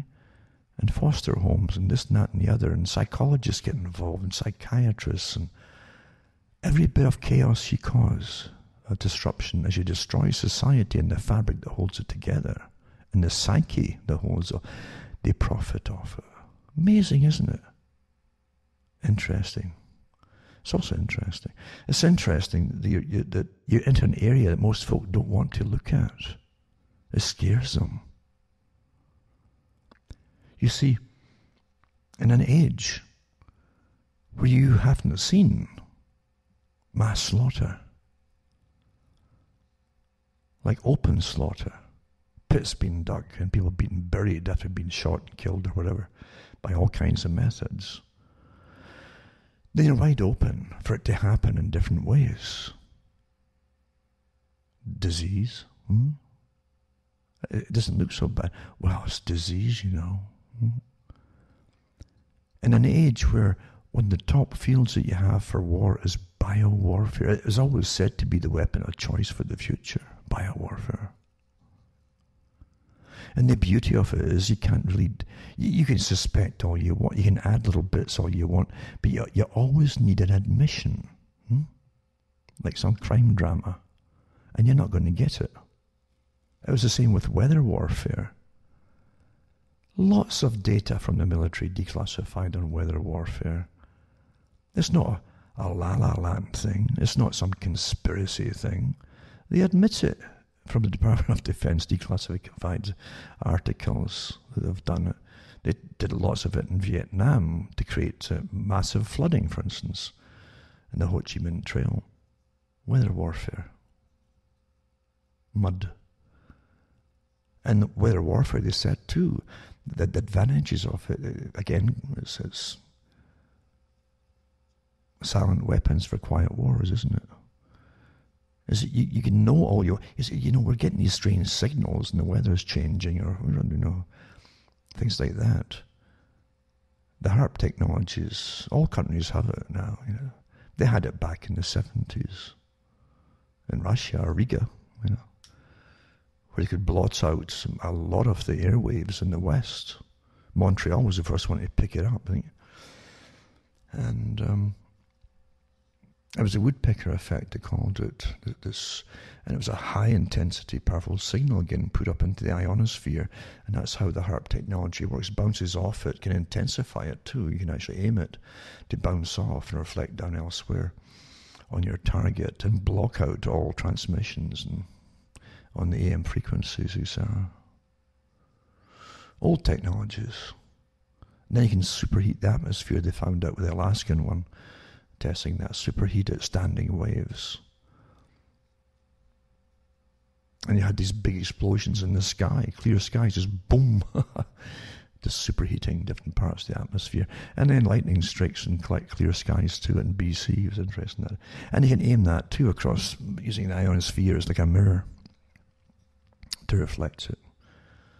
Old stuff, declassified stuff now. But again, even though you know it's been used, you can pretty well suspect it. Again, it comes down to, well, we know all it, but we just need that last bit of admission. Well, you're not going to get admission. That's the whole point of silent weapons. Or introducing the bugs that eat crops. Old, again, masses and masses of information declassified on chemical and bacterial warfare. And then agriculture is part of it. How do you disable an enemy? Destroy their sustenance, their meat industry, milk industry, cheese industry, butter industry, by attacking the animals, attack the crops, all kinds of rusts, they call it, and things like that. You can go on and on about the horrors of what humans will do on behalf of the masters that run the planet, but should tell you what the masters are like. The masters are very cold. I remember too Malachi Martin, who was an enigma to some people, but he certainly sold the Catholic Church out. That is true. It's come out since, He helped with the Vatican II to destroy some of the principles that kept them together intact for a long time. And so he was like a double agent. He was also on an awfully good documentary years ago with William Buckley Jr. Interestingly, William Buckley Jr. was in CIA. Malachi Martin on the Art Bell show years later talked about the fact that a lot of the Jesuits and so on in the Catholic Church during the Cold War worked with the CIA because they were all over the world, and they get into the countries and come back with information. But Malachi Martin did say that on one of his interviews. You'll never know where his head really was at with Malachi Martin, unfortunately, but he did bring isn't that odd, a guy who worked and sold out the church at one point, really like big time traitor, a real double agent indeed, for pay too. He was paid to do it. Brought back in a humanistic world, in a world where humanism was demanding that folk give up superstition, as the communists called it too, silly superstitions, and try to get rid of it all. And it's all taught through all colleges and universities. All science will replace all these things eventually, and we'll live in a very, again, a humanistic society where experts and human brains will be ruling us. Well, God help us then, Especially if you would wonder, they're really so human, But Malachi Martin did bring them into the church, where it was intentionally or inadvertently the spark of something that was sorely lacking as folk become more and more worldly and secular, including the church, naturally. Because the church itself, all churches are basically staffed with people who come out of the general population. They've been through the same changes, the same indoctrinations into the secular world, where science is supposed to supplant all problems and solve them all and become the guiding light, you see. That's a lot of power to give to mere mortals, the scientists. But Malachi Martin, as I say, inadvertently or whatever, did bring back a spark of something which was sorely lacking for a long time. And again, it's a very powerful thing that the elite actually fear. It's always intrigued me that. But he brought back the idea of the supernatural and the preternatural. The preternatural are powers that are above ordinary powers, which evil has in the Catholic viewpoint, or the Christian viewpoint, or even the ancient world viewpoint, because a lot of it came from the ancient world, remember, even pre-Judaic, a lot of it.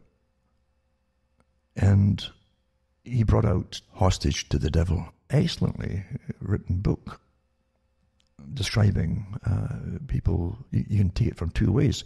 Either they've got severe mental problems, or they've got there's other forces at work here, entities, something in a secular society folk don't want to contemplate. It's astonishing how they'll accept through dramas and movies, fictional movies, mass slaughters. It's horrible, incredibly horrible. But when it comes to what's behind these mass horrors, is it just human nature? Are we so defective a species? Or is there something else at play? So Malachi Martin brought back this idea of the supernatural. Supernatural is something that comes from the Creator, you see. Supernatural is supposed to be preternatural. Anything created by the Creator, therefore, has, like rebellious demons or angels, have these abilities, but they're not so much super, that they're definitely above what any humans can do, but they're preternatural. And that was the difference. And he brought back into the church the idea, something that they were forgetting. And you're living in a world of forces. We can accept the fact that there are forces at work when it comes to, it's secular forces, or you don't know who the people are generally or whatever, but you know they're. Yeah. But the fact is, no, what is in them? And one of his talks, he did touch on someone he'd worked with for a long time, for quite a few years in fact, till one day he saw him in a particular angle in a library they were working, and he realized he was looking at something who was perfectly possessed. Something, a very interesting concept. Doesn't matter what you think of it or believe in it, but just take it from what he said. He said that he confronted the guy about it, and the guy realized before he said anything that Martin had noticed it, because these things, remember, have abilities. They have these psychic abilities, and there was no big argument or a row erupted over it or anything, but it was acknowledged that the guy, he'd had it for years and years and years, and he was perfectly content with this thing abiding within him. And you see, this kind of thing rings a bell. It could be like Jung said, who knows? Everybody's got their points of view, but there's such a thing as archaic symbology, archetypal symbology, something that rings true in all of us when we see certain things or experience certain things that shouldn't. When you get a chill running up your spine when a certain thing is mentioned or a certain place is reached, and you know something's happened, or you didn't know beforehand, but you do know now. You've all had these odd happenings, and suddenly, as I say, inadvertently perhaps, who knows, it brought back into the church something they'd forgotten about. And he did say something true, regardless of the fact that he'd sold out. He said the church, like all institutions, right, become corrupt. They all do. Become lazy. It's not new. It's been done before. In all churches, in all religions, where you get a class that devolves out of it, living on the rest, that becomes fat and lazy, and they expect it to be the normal, that this is the way, you see. They forget what they're there for. Francis of Assisi had the same problem. He came back after years being away, after setting up a lot of the monasteries, and to see his own monks basically fat, and they were getting big endowments from generally widowed women, and leaving all the money to them, and they were fat and lazy, and he walked off again. He was so disgusted. What happened to them? So there's nothing new in it. It happens through all institutions. Even if you could get, they do it with communism, eh? It's supposed that they clean out the system, then they put their own people in who are fanatics. Within that generation, they're all corrupt, just like the previous ones. Doesn't matter what you want to call them. That's what happens. So anyway, this is important thing, and very important thing to touch on, because getting back to chronology, where you must participate in your own deception, because you think you're going to get something out of it, then what's happening in your lives and to the world in general is the biggest deception we've ever lived through right now. You've been living through, I've watched my own lifetime, a good part of it being pushed way faster, because that's how it works. As they knock down more and more pillars that hold up the roof of stability, you see, it weakens all the other pillars.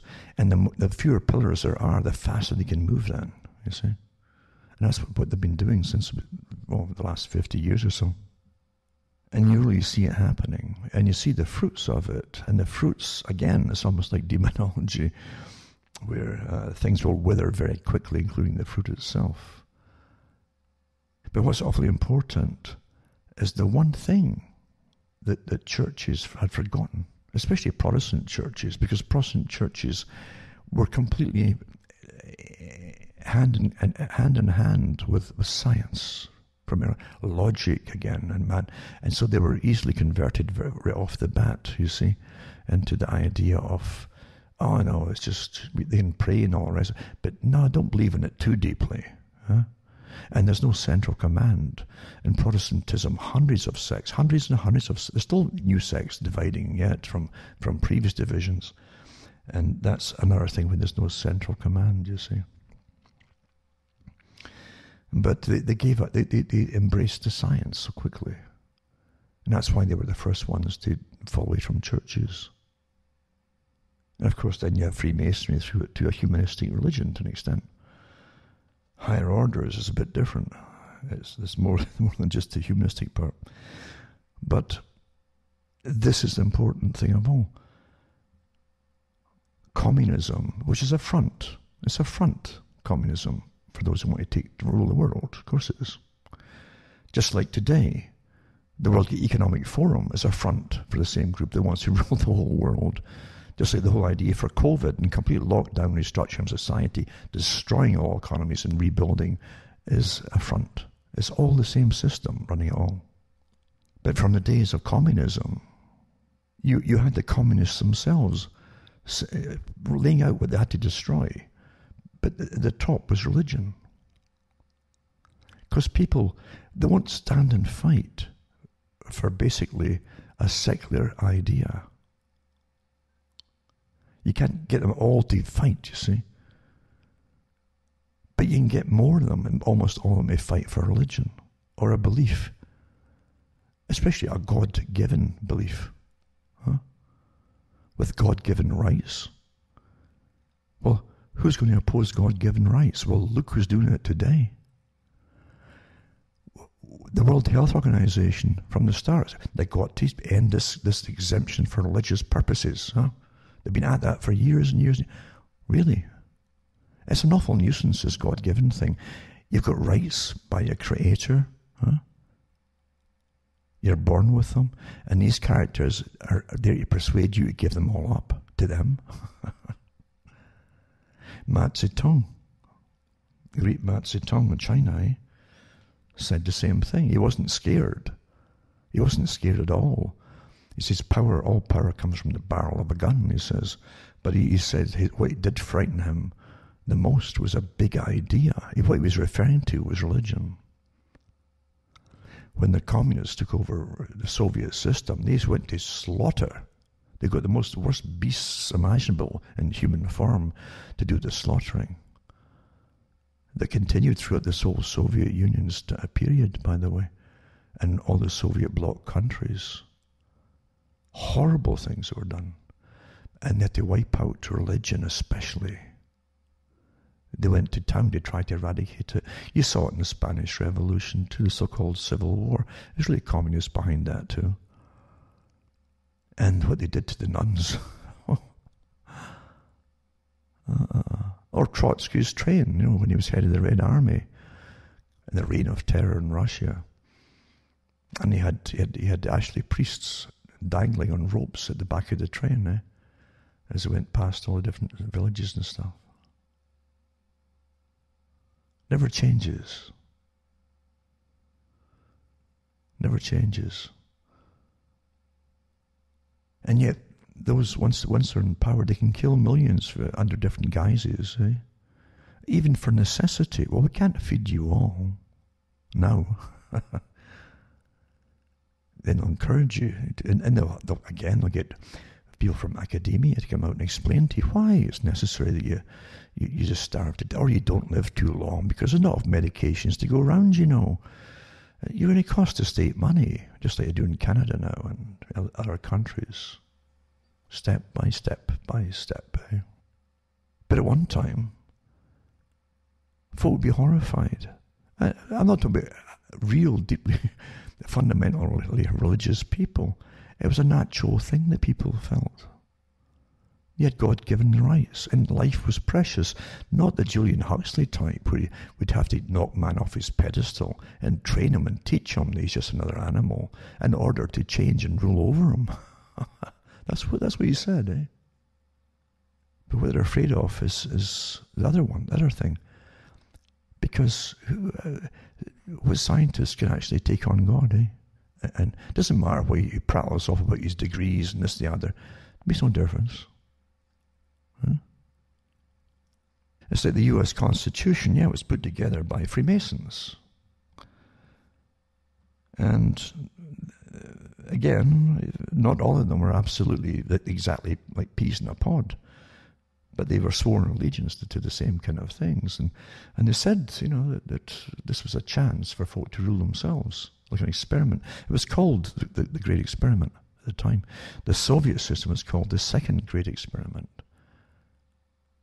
So the first one was American, even though it wasn't given much of a chance, to be honest with you, because the corruption was there from the beginning, from the big landowners.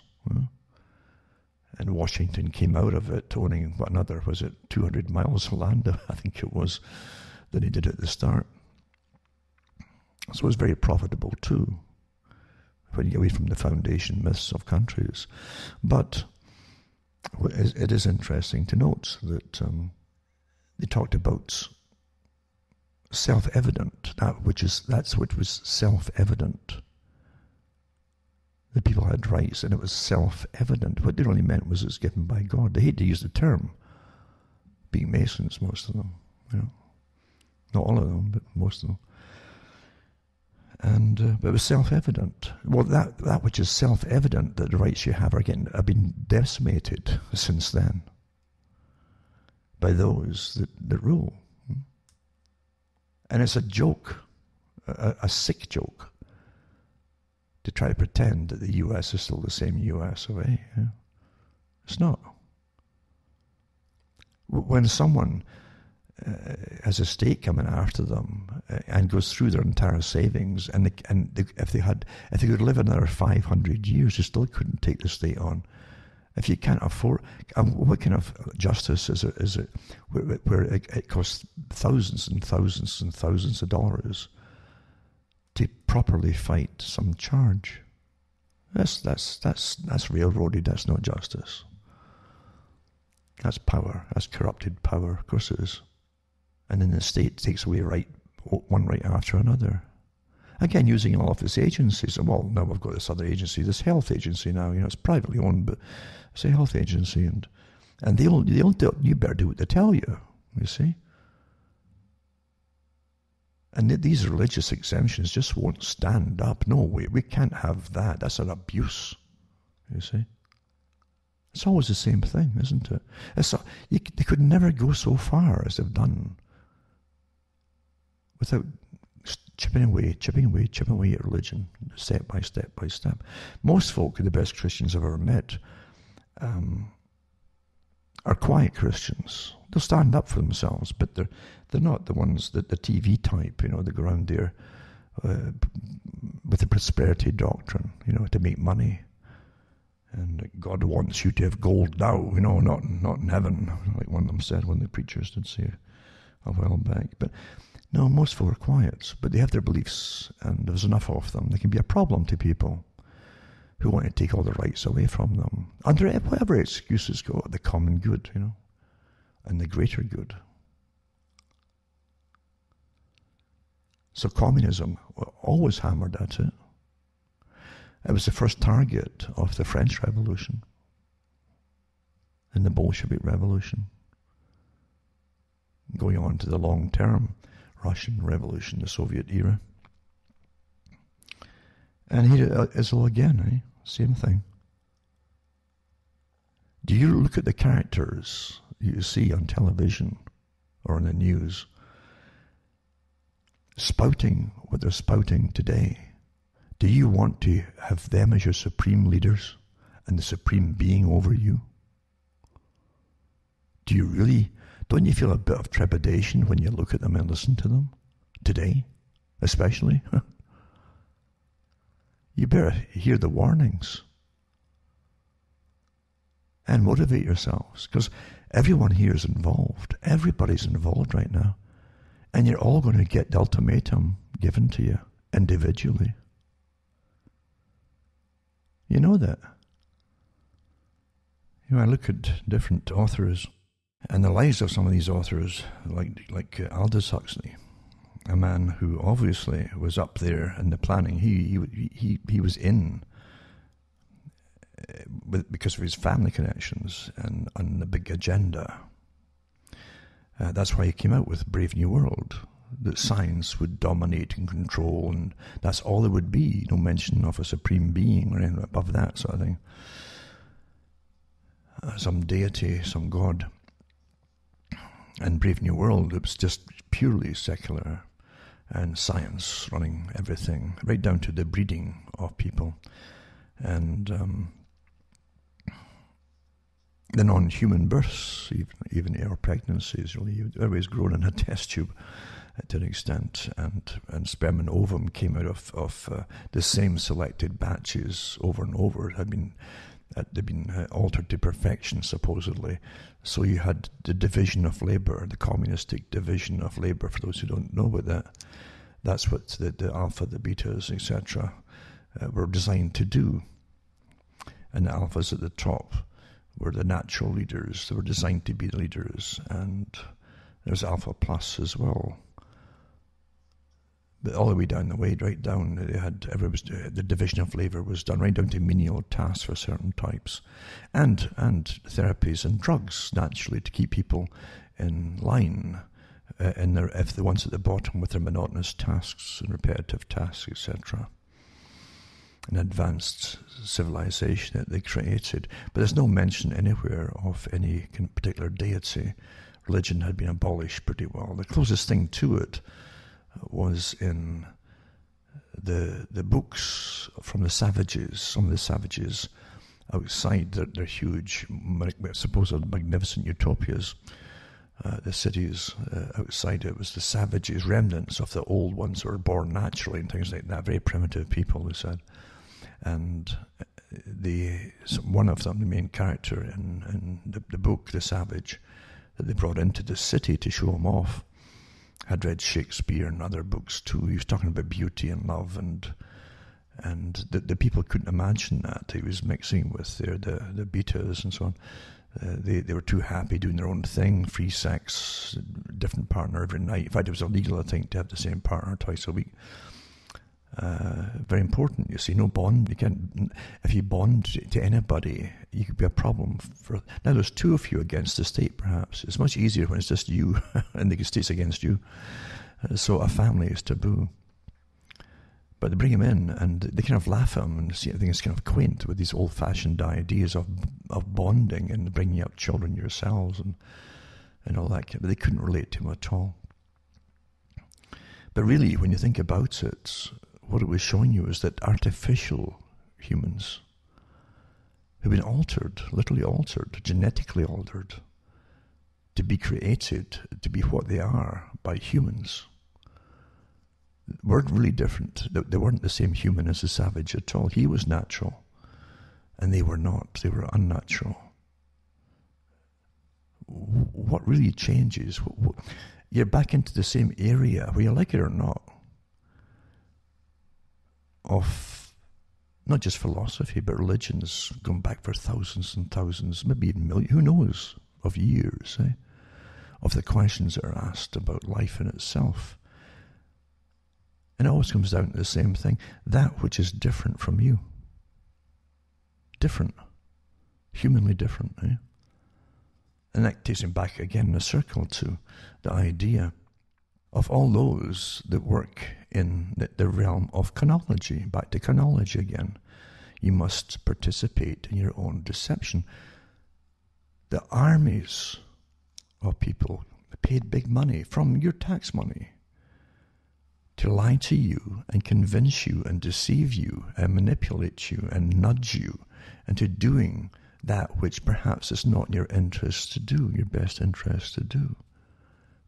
On behalf of your government that dishes out the cash to these agencies with the instructions. Are you content being lied to? This is not conspiracy stuff. I've given the articles out for years, and even the recent ones, within the SAGE units, the nudge units, etc. And the Yale one right now, it's ongoing right now with all these different levels of how to convince the public to do what they're told using psychology. Right down to scolding and getting other people to point fingers at you. They're not quite there. And to use all shaming techniques, all these terrible things, to make you obey and comply. And yet you're supposed to be an individual being here. You're either free or you're not free. I hope you understand the difference. If you want to define what freedom means, or chained, not free. If you're truly free and have the rights of a free person, what's the first lie they tell you to take those rights from? Well, you see, you could be endangering others because you're not complying. No, that's called tyranny, folks. It's been used before. It always ends up in a horror show. We know this from history. And getting back to what we're talking about, to the same guy, this goes round. See, my mind goes in circles, because Malachi Martin talked about these characters again, like from the one he talked about in the library that he'd known for years, and without maybe at the back of his mind he suspected something as almost a subconscious, or not even something on the fringe. It's not into the consciousness yet, but there's something there, and then it hits you one day. But look at all these folk that run the world, the ones who sit up there and lord over the general public with this air of superiority. All the top CEOs, as they mandate the world they're bringing in on behalf of their masters, because they do have masters, these multimillionaire characters. They have masters, all right. You better believe it. And what are these masters? Where's it leading to, eh? You don't have to, it's always been there. What I'm saying now has been said for thousands of years. But he talked about the perfectly possessed. Now, I'm sure psychiatrists can go off and pontificate for weeks about the same thing. If they want to, fine, let them do it. I don't care. But I've experienced people like that who definitely have something in them. I have no problems with that at all, of understanding it and seeing it. And it's very real. And you have to say, are they simply just psychopaths? I remember, I've told folk this over the years, if you draft up a list of signs and symptoms of the psychopath, of the nature and traits of the psychopath, and you list down the signs and symptoms of the possessed, it's pretty well the same. In psychiatry, they've got this big puzzle. Oh, psychopaths are puzzles. Really? Are they really such? Because again, in religion, you don't say they're a puzzle. They're quite understandable. There's something in them. They don't react to horror the same way as we do. That's why they can commit such horror and sleep at night, because they have no conscience. Where's the other place that you've been taught about something that hates humankind so much? It's the same thing, the same way. Well, guess where, eh? I'm just bringing all these things up because you've got to ponder them. You really have to ponder them. Because you're living in such deception today, really evil deception, where when you uncover it, and it's eventually admitted, yes, we are paying all these psychopaths to brainwash you and lie to you and deceive you to get what we want for the greater good. and literally handing them out from the groups working for Sage in Britain, using taxpayers' money, to the groups that they put out the instructions to all media on how to step up anxiety to frighten the people into compliance by exaggerating stories and so on.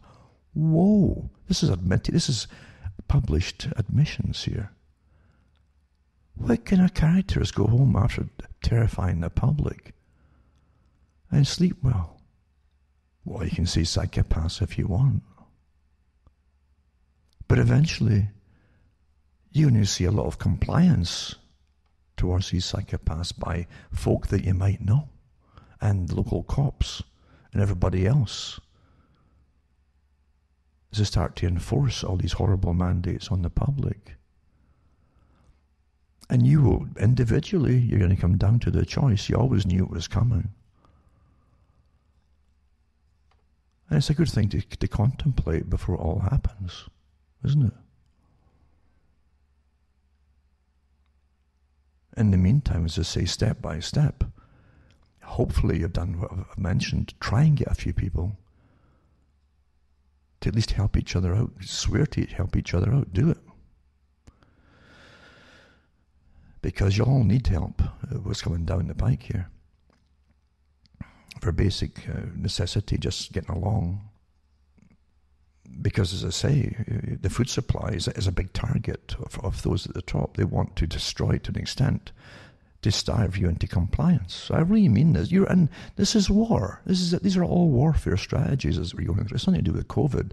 The COVID's a separate thing. It's an excuse. It's a milder thing than I've said. It's hitting certain factions of society harder. We know this.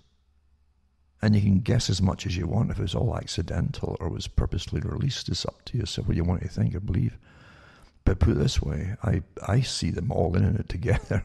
China and the West all working together. And for goodness sake, we know that the virus was in North Carolina, and then through Fauci and the rest of them, they made sure it got to Wuhan. They even financed Wuhan to continue the gain-of-function tests on it and so on, experiments. I mean, there's nothing I really have to really guess at here. It's been published already by them. But evil has to be stood up against. And personally, no matter what you think, humanistically or secular-wise or anything, you should be really at least indignant at having your money paying these evil characters that are finding ways to shame you and force you into complying with things that you shouldn't perhaps comply with. Some indignancy would certainly help.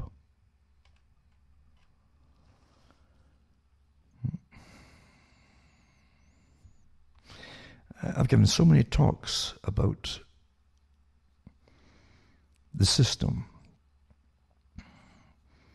and total warfare, as I've said, has been going on my whole life long, and my parents too, grandparents. You either had wars going on. In between the wars, you had Great Depressions that lasted from the after World War I right up into World War II and beyond World War II in Britain. And then, after World War II, the folk were still in rationing up until the 1950s. And after that, a lot couldn't even afford to meet then, you know. Sacrifice for the greater good, you see. And then when the folks started to get a little bit, you know, of money for the first time, a little bit, it took them years to get to even the 1980s before they started to actually see some money getting saved a little bit and so on. And then Margaret Thatcher privatised, which she shouldn't have done, the council housing systems, because it was technically owned by the municipalities, the people.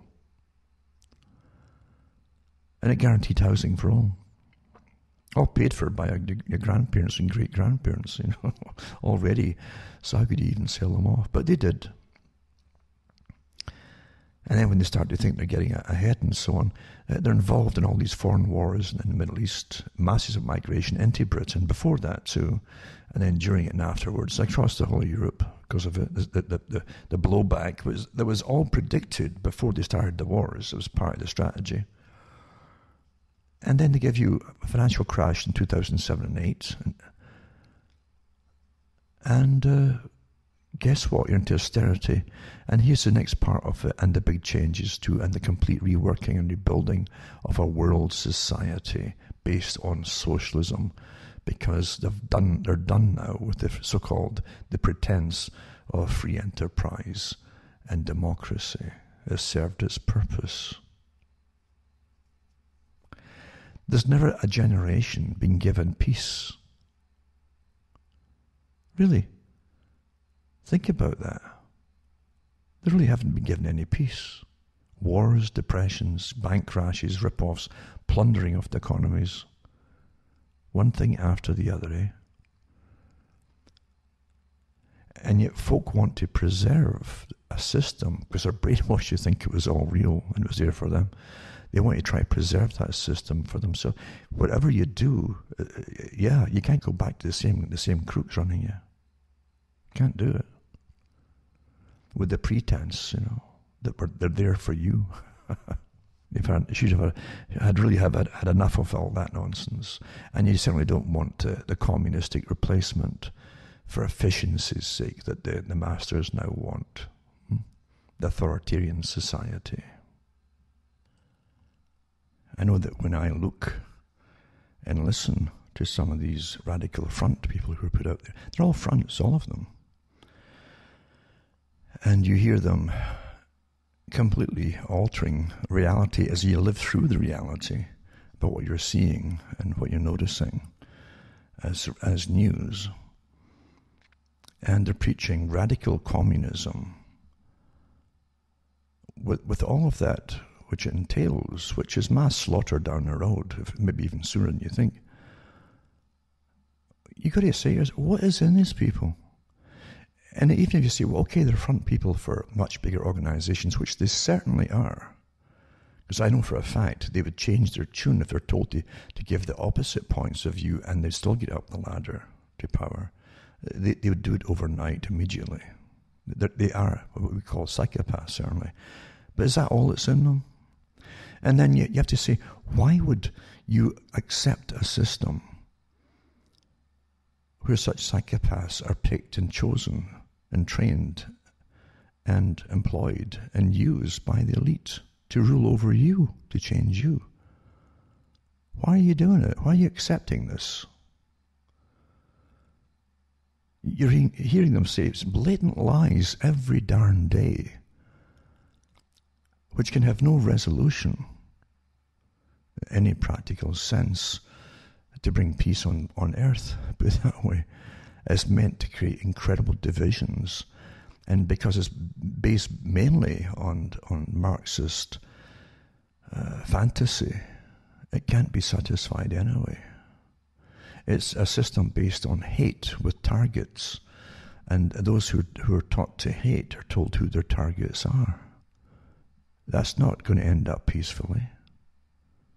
But the people at the very top of the world are backing them right now, backing them financially. Which tells you, and I know that even the Irish Sentinel, that they're talking about what should really have to be done if these characters are overthrowing a system that you're in, and not for the greater good, put it that way, then really it's treason. It's insurrection. It's tyranny.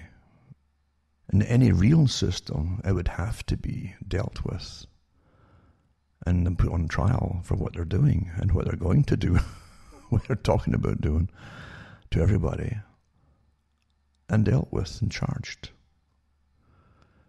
But the problem, of course, is the fact that the structural system in which we live, the whole structure, is theirs in the first place with its police and everything to do with forces. When you hear force, like a military force or police force, these are their instruments which they will use. And unfortunately, the forces tend to always go along with whoever rules them. Even when a country's invaded, the police immediately go to work the next day for the new master. It doesn't stop. And that's the unfortunate part of it. And police and everything today is completely politicized, with different people being the focus of police attention, especially in the States right now, and across Europe too, where other groups are left completely alone because they've got an elevated status because of some minority position or something like that. There's nothing fair about the system today. It's been completely destroyed in regards to fairness and logic. But yeah, folk who are deliberately paying to have the countries overthrown, to bring in the new system on behalf of those who already rule it at the top, and have done it quietly for a long, long time, behind the scenes. And you're all going to have to suffer because of it, because they've decided to change their world, which they believe they own, without your permission to do so. Like you have no rights at all. I mean, it's up to you if you want to accept that or not.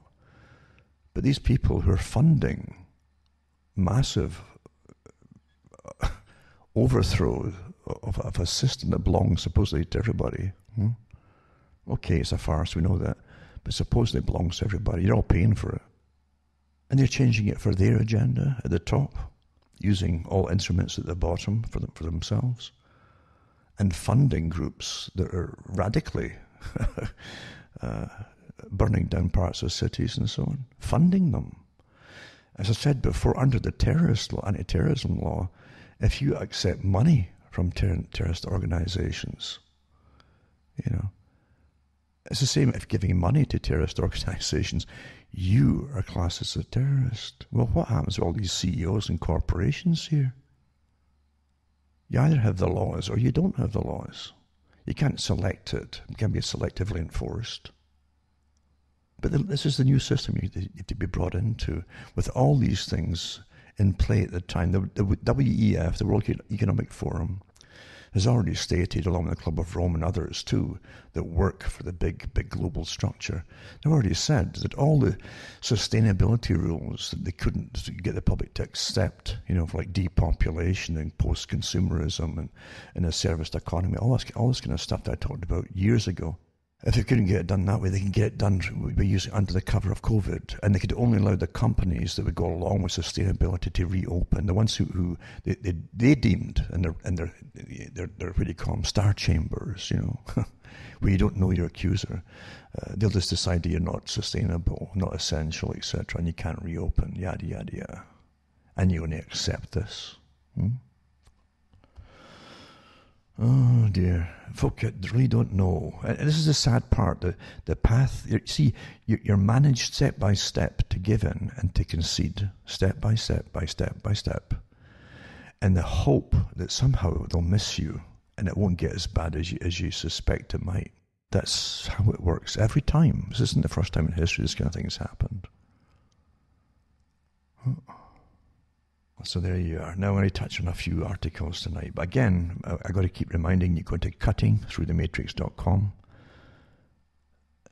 buy the books and discs, or donate to me. You can use PayPal, you can send cash. There's other ways to get money to me. Checks, and I think MoneyGram too, still on the go. But it helps me tick along. And remember, as I say, make a note of all the sites I have, my official sites, because they are mine. If you can't get my articles up fast enough when I put them up on Sunday nights, then go to my site first before, because some people will take it, you see, to put up on video instead. They've got work to do and processing to do, and it can take longer times to do so. So if you're really in a hurry, you can get MP3 at my site, cuttingthroughthematrix.com. But again, help me tick along and donate to me, because really you have no idea what we're going into here. Now, a few articles just to bolster what I'm talking about at times. But again, just the things that make you ponder about, as I say, like Malachi Martin and his explanation of things, is it really that far-fetched? Do you really think it's just that humans are just horrible people who just go into mass slaughters and so on? or what takes them over, what's at the top that pushes this kind of thing, and who benefits from it. You're always going to say who benefits. Well, the ones who plan it. But what's in them? I've met some of the characters up near the top, and really, there's no doubt there's something in them. They're as cool as can be, like cucumbers, cool as can be.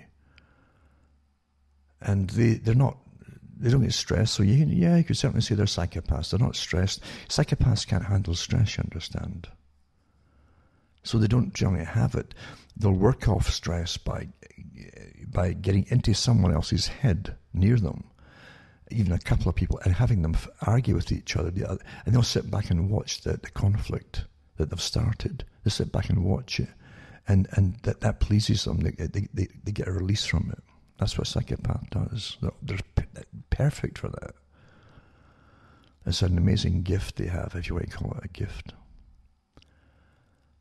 But the ones at the top literally can make horrible decisions, but to them it's all practical. They don't feel it, Now, here's an example right here. Right? I've mentioned the Yale study that's ongoing on ways to convince the public. I might put up again the link to that one. They're getting paid by your tax money to convince you to go along with it. And they'll shame you and nudge you and get folk to turn against you and all the rest of it to make you comply and conform, right? Now here's one of these characters, these bioethicists, this fairly recent term. I remember when they first launched them back in the early 2000s, and you heard bioethics, and professors would put out little bits and quips and we're bioethicists. We know what's best for humanity. All you have to do is convince the public to just go along with it, you see. Later, better is to decide for it. See, you haven't been trained to be a good psychopath. It's not easy to train you because it's a gift that you're born with, being a psychopath. No conscience required. This is this guy who's one of them, right? Morality pills may be the US best shot at ending the coronavirus pandemic, according to one ethicist. There you are, morality pill. And it says, Parker Crutchfield, it does not work for, consult, own shares in, or receive funding from any company or organization that would benefit from this article, and has disclosed no relevant affiliations beyond their academic appointment. Right? So, is he that as a resume to get employed? Who knows? But I don't believe him anyway. COVID-19 is a collective risk. There you are. It threatens everyone. And we all must cooperate to lower the chance that the coronavirus harms any one individual. So it comes down to anyone getting harmed, right? Anyone, right? That's an excuse that you've already heard from Fauci. If anybody gets harmed, you see, when you hear the same terms used, this guy's in on it, right? And it's a collective. It says it threatens everyone. Now, they started at the very beginning even, that, don't worry, it's only the immunocompromised and the elderly that get sick and might die from it. Remember that? Remember that one? Don't worry about it. That's what they said, eh? In fact, Fauci said that they didn't think the US had much to worry about at all back in January and February. Right? Remember that one as well? But then again, so if you're diabetic or if you're obese, high blood pressure, etc., comorbidities, then you might get a problem. See, that's what they said. But most folk, you see, won't even know they've had it. But this guy re-changes his reality again. It threatens everyone. How does it threaten everyone when a tiny minority get sick and an even tinier minority die with it? And so he brings it down to if it harms any one individual. So his whole stance on changing the whole system, right? And you better just comply with your betters. Is that just one person could get harmed, right? That would be the first in history, even for a common cold. That kills some folk every year too, who've got comorbidities or some simple flu. Among other things, that means keeping safe social distances and wearing masks, even though the CDC in May put it up on their own website, right? That the masks don't do any good at all against COVID, right? So even though the so-called top experts say it's no use to you, guys like this are trying to for the greater good, want you all wear masks, even though it's causing harm, right? And the social distancing, as I say, came out of a computer model, nothing to do with reality. And in fact, all countries have different distances you have to keep apart. So he goes on to say, but many people choose not to do these things, making spread of an infection more likely. When someone chooses not to follow public health guidelines around the coronavirus, they're defecting from the public good. So you're bad, see? It's the moral equivalent of the tragedy of the commons. If everyone shares the same pasture for their individual flocks, some people are going to graze their animals longer or let them eat more than their fair share, ruining the commons in the process. Selfish and self-defeating behavior undermines the pursuit of something from which everyone can benefit. Really? So here's persuasion from a bioethicist at work, see? I should also add to him, because he also hasn't studied history, that the commons were taken from them by the lords, bit by bits. If you look at the levellers in Britain, for instance, and the diggers, that when the diggers try to keep their commons and start using it again, because they've been getting pushed off the common grazing pasture, and it wasn't just grazing, it was for vegetables, for them. That's all they had, most of them. And, vegetarianism was nothing new for the common people. That's all they could get. And Walter Raleigh and these newly knighted people who were pirates, really, were the last ones that took the land off the diggers. They sent in the troops. But when he was given the land, Walter Raleigh was granted the land now that he was a sir, by the Queen. Yeah, it's a different thing. Anyway, get waylaid here from this article. So you're all guilty. You see, it's your own fault because you want something, and it's a selfish behavior. Democratically enacted enforceable rules. Where's the democratically enacted enforceable rules? Democratically enacted? Mandating things like mask wearing and social distancing might work if defectors could be coerced into adhering to them, but not all states have opted to pass them or to enforce the rules that are in place. This guy's got all the makings of a real tyrant, Ooh. He hasn't given you one bit of evidence to say why any of this works. Even though some countries ignored it all, and they're fine. And they haven't destroyed their economies in the process. So it says, my research in bioethics focuses on questions like how to induce those who are non-cooperative to get on board with doing what's best for the public good. To me, it seems the problem of coronavirus defectors could be solved by moral enhancement, like receiving a vaccine to beef up your immune system.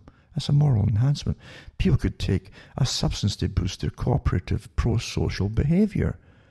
Could a psychoactive pill be a solution to the pandemic? There you go. It's a far-out proposal that's bound to be controversial, no kidding. It gives you links to all this stuff. But once I believe it is worth considering, given the importance of social cooperation in the struggle to get COVID-19 under control. So public good games show scale of the problem. It goes on and on and on. Yeah. You just won't cooperate, you see. You just won't cooperate. You won't do what you're told by guys like experts, A morality pill might be the answer to it. You're not complying. We'll force you to take this pill here. Go right to your brain, and before you know it, you'll sign on to anything, right? There you go. That's his answer. That's democratic, isn't it? They're out there, aren't they, these characters? They really are. They really are out there, aren't they? Quite something. And then you get this one. Yeah. Interesting again, because you see, all this stuff we're talking about here was planned years ago. Digital currency testing. I remember in Canada doing the articles on radio at the time, where I was on radio. Or places in Canada where they were testing out literally nothing but digital currency on credit cards and things like that, and no money at all, and giving folk the usual little incentives and extras to go along with it, using certain cities in Ontario, for instance, as the test beds for it. Old idea. And then the World Bank came out a few years ago saying it's about time now to push digital currency and get rid of cash altogether. I did all those articles too. So this is the excuse to do it, you see. You need a good terror campaign to push all these things forward. It works wonders. So China's Commerce Ministry released new details Friday of a pilot program for the country's central bank digital currency to be expanded to several metropolitan areas, including Guangdong, Hong Kong, Macau, Greater Bay Area, Beijing, Tianjin, Hebei region, and Yangtze River Delta region. And the Commerce Ministry is currently running a pilot test in 4 cities, and they mention the cities too. And the People's Bank of China, the currently central bank, is supervising the rollout of the CBDC pilot program in a city-by-city basis. So we're going to use the digital yuan for digital currency. And it says the networks, the Beijing-owned China Global Television Network, said test subjects would be able to withdraw money, make payments, and transfer money after registering with their mobile phone number. So your phone is the big key to it, as always. The banks are also testing a scenario where users can transfer money without the internet.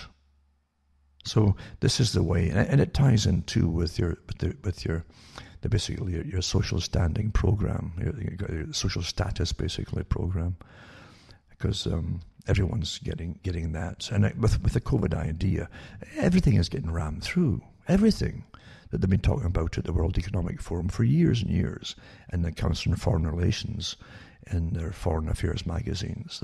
All the agendas in the Club of Rome, they published it too. They can get all their agendas through under COVID. Isn't that amazing, eh? Like they must be praising COVID for making it all happen. All of it. I don't mean some of it, but all of it. Isn't that amazing, eh? In Australia is quite amazing. I've mentioned before that the countries that England or London used to rule, this corporation called Britain, or UK, or Great Britain as it was then. And it's a corporation, a maritime corporation, right? Maritime law. But all of its countries that own, basically, it was called the Dominion, you see, of Britain, Great Britain. And Canada was called the Dominion up until not that long ago. Dominion of Great Britain, Canada. Now it's just part of the Commonwealth again. Right? But it says Australia. I think Australia is really going to town with it, isn't it? And it says Australian 5 and 10 cent coins to disappear as pandemic ushers in cashless society. Well, Canada did away with the pennies and things, and they were talking about doing away with nickels and then dimes eventually, they hope, in the process too. And the little incentive is when you're using cash, but the money's not there to give you the proper change eventually, so you get shortchanged each time until you say, oh, I'm fed up with this, I'll just start using digital. That's what, see how they prompt and force you and coercion to do what they want you to do, right? And as I've said before, when your choices are taken from you, eventually when crisis happens, then you don't have any other choices. You're done for. Don't laugh at having choices. So as leading up to the pandemic, coin circulation in Australia experienced a sharp decline in the use of 5 and 10 cent coins. Can they prove that? Royal Australian Mint CEO Ross McDermott told ABC News he expects 5 and 10 cent coins to be phased out of circulation in the coming years, adding that the pandemic has likely shortened the natural life of coins. Wow, there you go. Amazing how pandemics done everything that they want today. They blame everything on my internet speed is blamed on COVID. I'm not kidding you. Slow speed. Oh, it's the COVID, And I talked to the guy. I said, well, why don't you just give some antiviral medication or an expectorant to the satellite? Everything's blamed on it. What a joke, eh? Oh, everything's, see, even with farming and the food supply will start crashing and all. It's not because it's not COVID that caused it. It's the response, this engineered response to it, preordained response that's destroying everything, folks, and killing folk. And more to come. I just want to touch on one thing while I'm on this article before I forget it too. Getting back to the value of life. And with bioethicists now saying, yeah, you shouldn't live more than 65 years. I mean, really, you shouldn't even get your pension. The state could do with that pension money and use it for better things, you know, that you paid into all your whole life. They've had professors come out and say this kind of thing. Again, it's bioethics, you know. It's to train you that you're a piece of you-know-what. Just take euthanasia. It's painless these days, you know. And it's cheap. We don't want to treat you for anything. You know, older folk cost money. Barack Obama had that in his speeches running for presidency. Oh, my grandmother, he was on his granny all the time.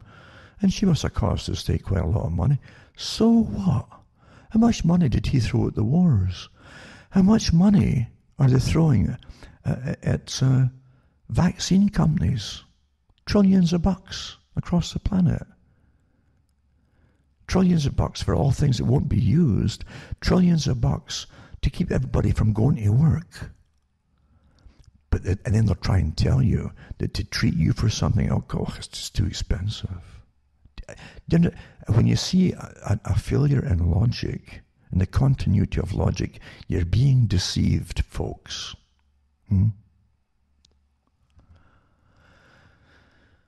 So, yeah, back to the Reserve Bank of Australia recently published data showing the rapid decline of physical currency used in transactions over the last half decade. Yep. So trying to say that, well, it's time maybe just to get off cash altogether and use contactless payments and stuff, eh? And that way they can monitor every single person on the planet and withhold it if you're bad. And if they withhold it and they won't let you use your own account for a week or a month to punish you because you're asocial or you've been politically incorrect, you'll have no cash system to use anymore. Do you see how it starts to work, folks? That's how the animals get trained. Australia's big four banks removed thousands of ATMs. That's just a coincidence, probably because of COVID, and shut down hundreds of branches as the coronavirus crisis pushes the nation closer to a cashless society. And the COVID again, you just shuts down all these machines and so on, and branches. So you're going to have to use nothing but cashless. There you go. COVID again, And then this article here, there's a whole bunch actually on banks, a whole stack of them. Doctors are banned from prescribing potential COVID-19 drug.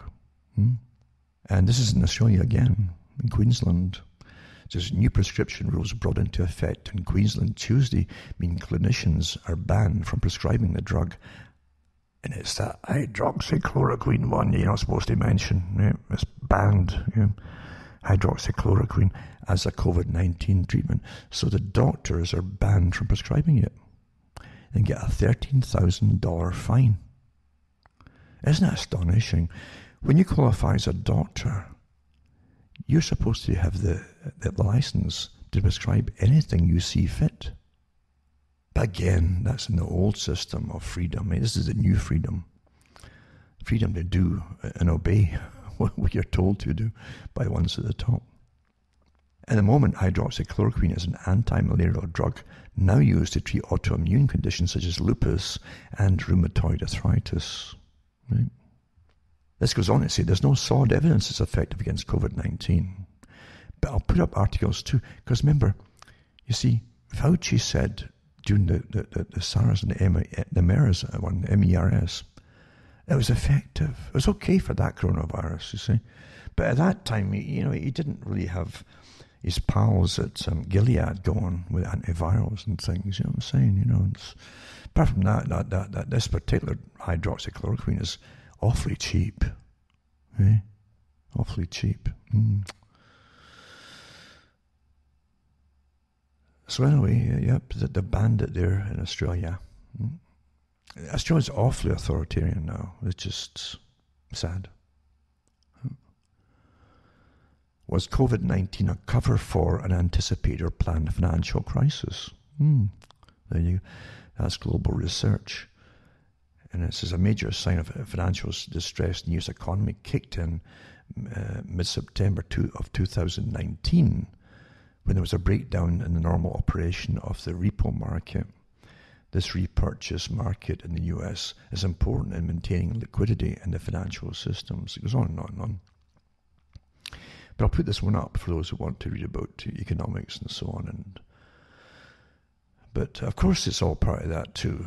This is the global reset. They've said it, the WEF, World Economic Forum. It's a reset of all the currencies of the planet to go under the auspices, again, of the World Bank and the Bank for International Settlements. That's to get the final authority. Carl quickly talked about this in the 60s. It would end up this way.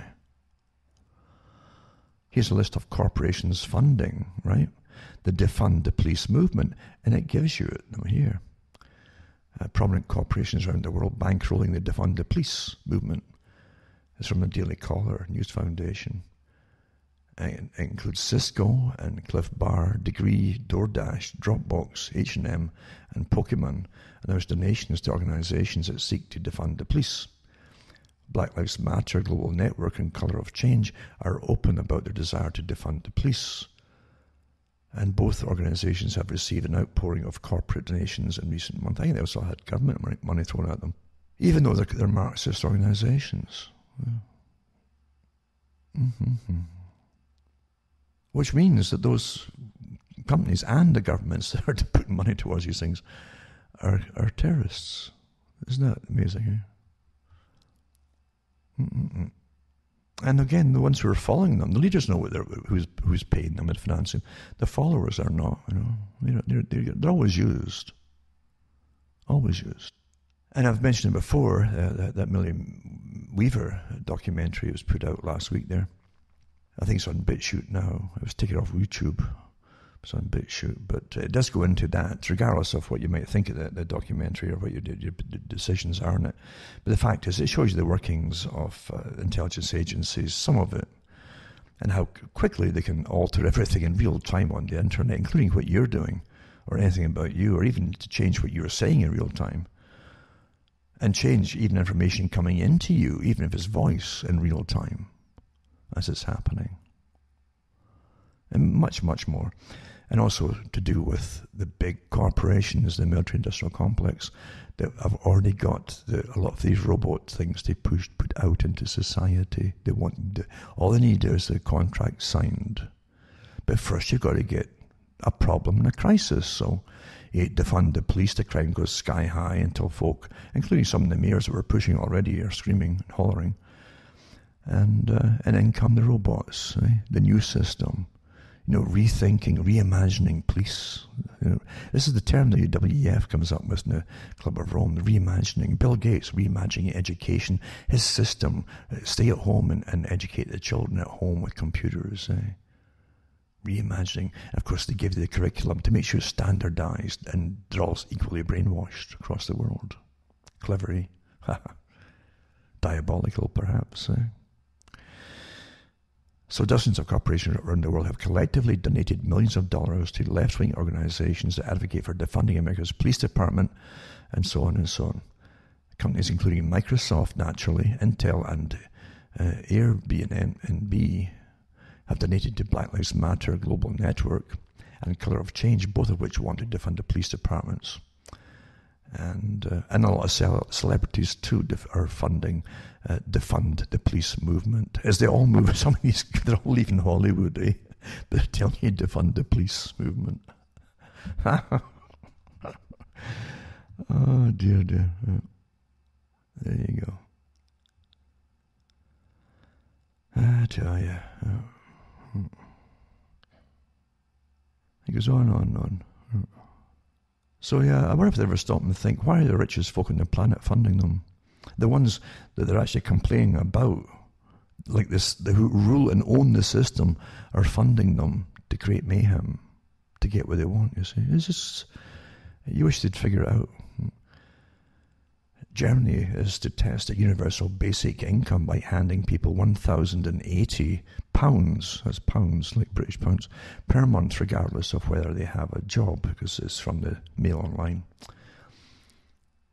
So they'll give 120 Germans £1,080 per month, and they'll experiment and test them how their behaviours change as a result. And it comes as support from nationwide schemes gain traction amid the pandemic. And Spain has already announced plans for basic income to help economy. It can't recover, folks, when you're paying folk not to work. Huh? How can the economy recover if you're paying folk not to work? But the whole plan really is because you're superfluous now. All your factories went off long ago to China and the Far East, and it was all signed in under free trade negotiations. Again, through the World Economic Forum, WEF groups all involved with the GATT treaties and so on. They probably weren't asked if they wanted it. Would you mind losing all your factories and all your employment and so on? And so it was worked out 25, 30 years ago that eventually you'd get to the stage where they just pay you to stay home. And then now they're going to study them. They've done these tests before, by the way, basic income studies and so on. So they're going to make it run for at least 3 years. Right? And it comes as public support for basic income schemes rise across Europe amid the coronavirus pandemic. It's amazing. It's all to do with coronavirus. This virus is changing everything all by itself. Right? Another one too is Fed's direct money transfers are coming. And Brainard says Fed collaborating with MIT on hypothetical digital currency. Oh, here it goes again, eh? I guess probably because of COVID as well, but yeah. And so they published a remarkable interview 1 week ago on Zero Hedge, I think it is, yep. And with two former Fed economists, Simon Potter, who was also the former head of the Fed's plunge protection team for many years, and Julia Coronado, as close to Coronado, who had tremendous impact and influence on prevailing thinking at the Federal Reserve, and who hinted at the Fed's last-ditch reflationary strategy, wiring digital money into Americans' financial apps, bypassing the reserve system entirely and sparking an inflationary conflagration. As I said last Monday, the two proposed creating a monetary tool they call recession insurance bonds, which draw on some of the advances in digital payments, which will be wired instantly to Americans. Yeah. The U.S. Federal Reserve is not federal, as we know, and it's been really a racket since it was created. But it doesn't matter if they're going to be in charge of paper money or coin or digital. It's the same people running it. If you ever wanted a real war, that would be the one, because they'll never give up that. You imagine the power to run the Federal Reserve, eh?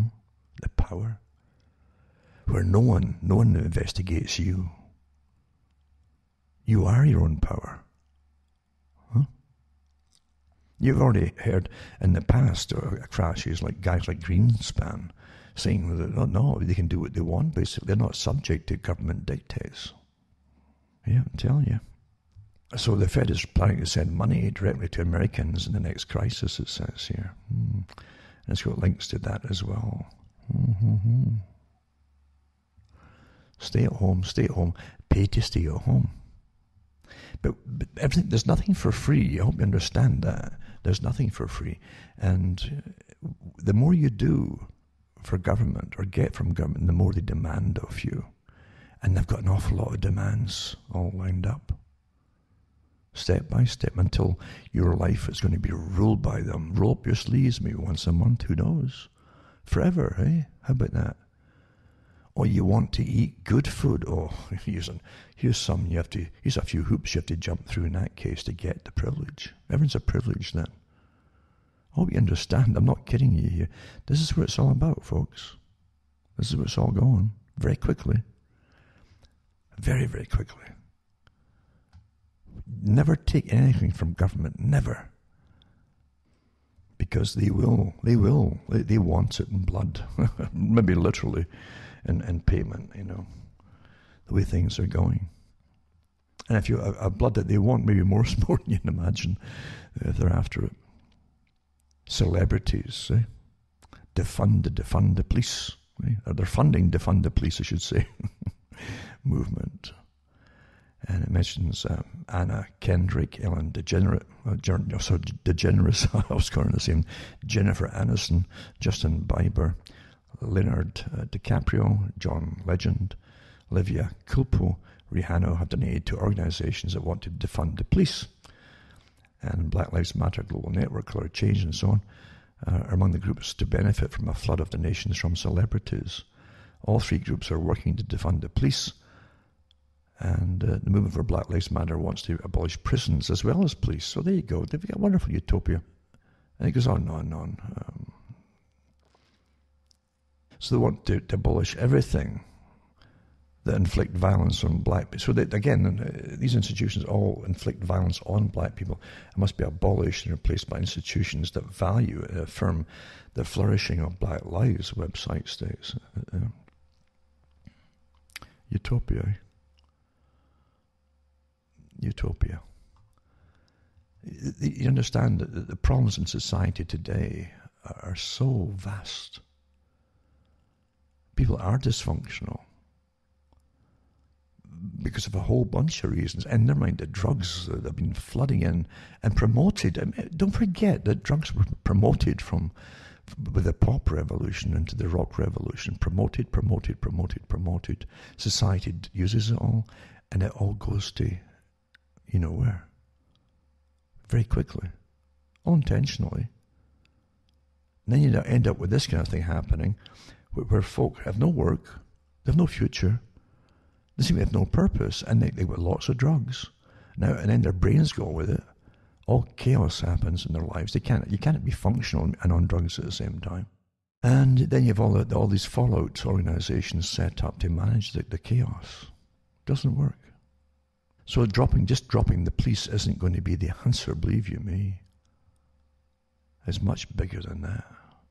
But again, all these are characters too. It tells you a lot of who they are and who make the star machinery owns the people that they make stars. They own them, the stars that they make. We understand. So they can call on these characters all the time.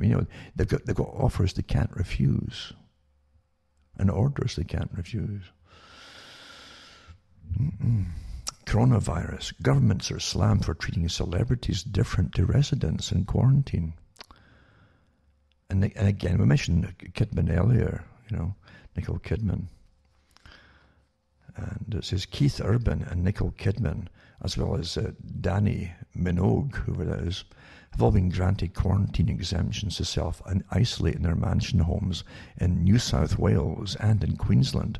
I think they also have, I've read an article, they also have 2 homes in the States, at least 2 in the States. One in Nashville, they're moving to, and one in LA itself too, naturally.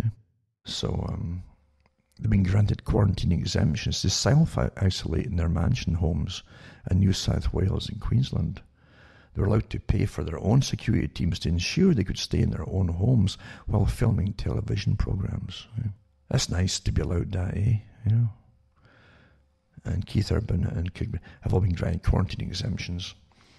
And Queenslander Nicola Ferguson, however, will have to pay thousands for her stay in a cramped Brisbane hotel room after flying back from New Zealand, where she said goodbye to her dying mother and organised her funeral.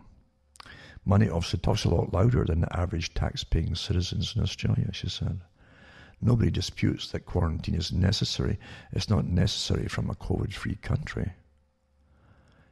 So Nicola Ferguson says she has to pay thousands for a stay in a cramped hotel room, and so on. And she was denied a quarantine exemption of her own when she requested to isolate in her own house, despite New Zealand currently having no community transmission of coronavirus. Well, it doesn't matter. I mean, it doesn't matter if it doesn't even exist in that country. It proves that it doesn't mean you had to pay for it, woman. Come on, you're not famous. And so anyway, that's what it is, the rich and the poor, and all depends who you are, doesn't it? So Queensland Health responded to a request by saying it does not meet the threshold for exceptional circumstances. But it's okay if it's Nicole Kidman. That meets the threshold. Somebody's and nobody's, eh? There you go. There you go. Yeah. But folk are all flooding out of, say, LA, I know that much. And other places too right now.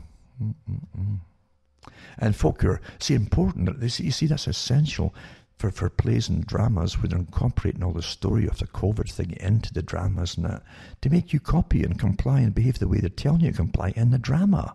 It works awfully well. So they're essential, you see. That's why they do all this stuff. I'm not kidding you. I'm not being facetious here. This one's about China. China's national security law, they're really going at it now in China, reaches into Harvard and Princeton classrooms. Professors at the elite US universities are turned to code names, warning labels to protect the students. Because this is the effect of the new national security law that China imposed in Hong Kong, is extending beyond the territory to American colleges. And so it's courses that China considers politically sensitive. So anyone who's taking it from China, they're just giving them fake names and so on, so that China itself won't really know who they are taking these particular courses, supposedly. That's the excuse anyway. Now another one too is put out by Google, interestingly enough, which is one of the biggest spy organizations out there. It's part of the massive world intelligence service as Google. It was from the beginning.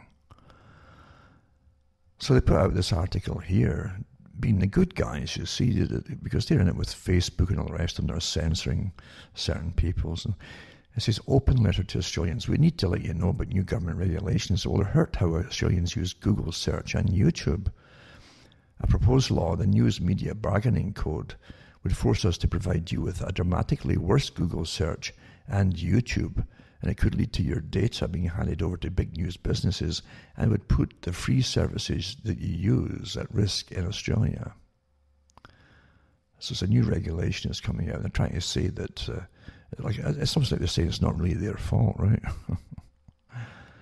It says under this law, Google has to tell news or media businesses how they can gain access to data about your use of our products. Well, they've been doing that forever. That's what Google's about.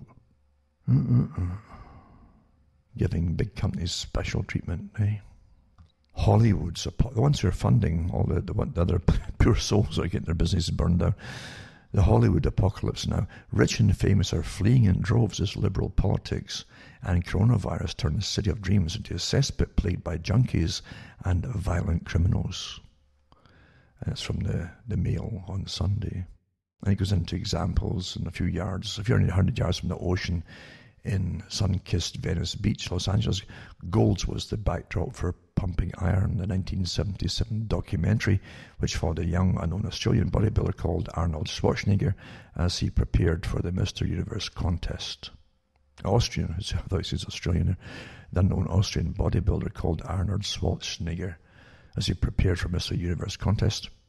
The film turned him into an overnight sensation, etc. It says, yet today Gold sits amongst post-apocalyptic scenes which have consumed much of LA, turning the city of dreams into an urban nightmare from which people are fleeing in droves. They're going to be the makeshift tents. So remember last year I did articles and read them where you had hundreds and hundreds of just mobile homes and just cars, people living in them on the main streets and so on, coming in because they'd lost their homes elsewhere in other states too. The first thing you do is to go where you don't have to pay for heating, for goodness sake. That's essential, eh? If you lose all your financial income. And the rents are so astronomically, corruptly obscene, a lot of folk can't afford it. So I think you go to places where you can at least not die of freezing, like it is in Britain. They die in the winter, eh? And now it's normal. It's accepted again because of bioethics, you see. Yeah? That's acceptable. So anyway, here's they talk about how bad it is now in LA. It's the same in San Francisco, mind. And there's look at it too. You got so many thousands of people living in tents. You've also got everyone complaining in LA and in other cities too. When these tent cities come up, there's needles everywhere because they're all on drugs. And often the syringes are supplied to them, and in some places too, the drugs are supplied to them by the state too. Safe injections, they call it. Come on, folks. This is beyond Soma, huh?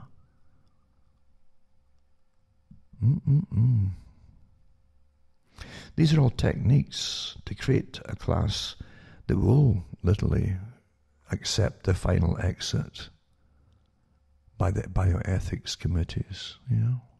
It really is. That's what it's all about, folks. Essential, non-essential. I said years ago, with all this demand, there's too many people, there's too many of you that are on about constantly from the top, the Sierra Club and all the other big groups that the Duke of Edinburgh belonged to, as an example, one example. Too many of you, and David Attenborough, Cousteau, too many of you. I said, do you think they're going to keep you hanging around as pets when they've no work for you or no use for you? They can't use you to gain income. Do you think they're going to keep you as pets? I did this talk years ago. No, they'll convince you what they want you to do by making it so bad. By the way, I want to mention a series I'll put up. If I can find any links to it, I don't know if you can get access to it, but it was put up by Britain 2013 called Utopia. It's a 6-part series, and there's actually 2. They have the first series and the second series, but the first is about literally what we're talking about: an elite who already rule the world, just coincidentally. A secret society that is, has all the power. They've infiltrated MI6 and CIA. They've got members everywhere. And their whole thing is to prevent overpopulation of the planet by basically releasing a virus and then offering the vaccination,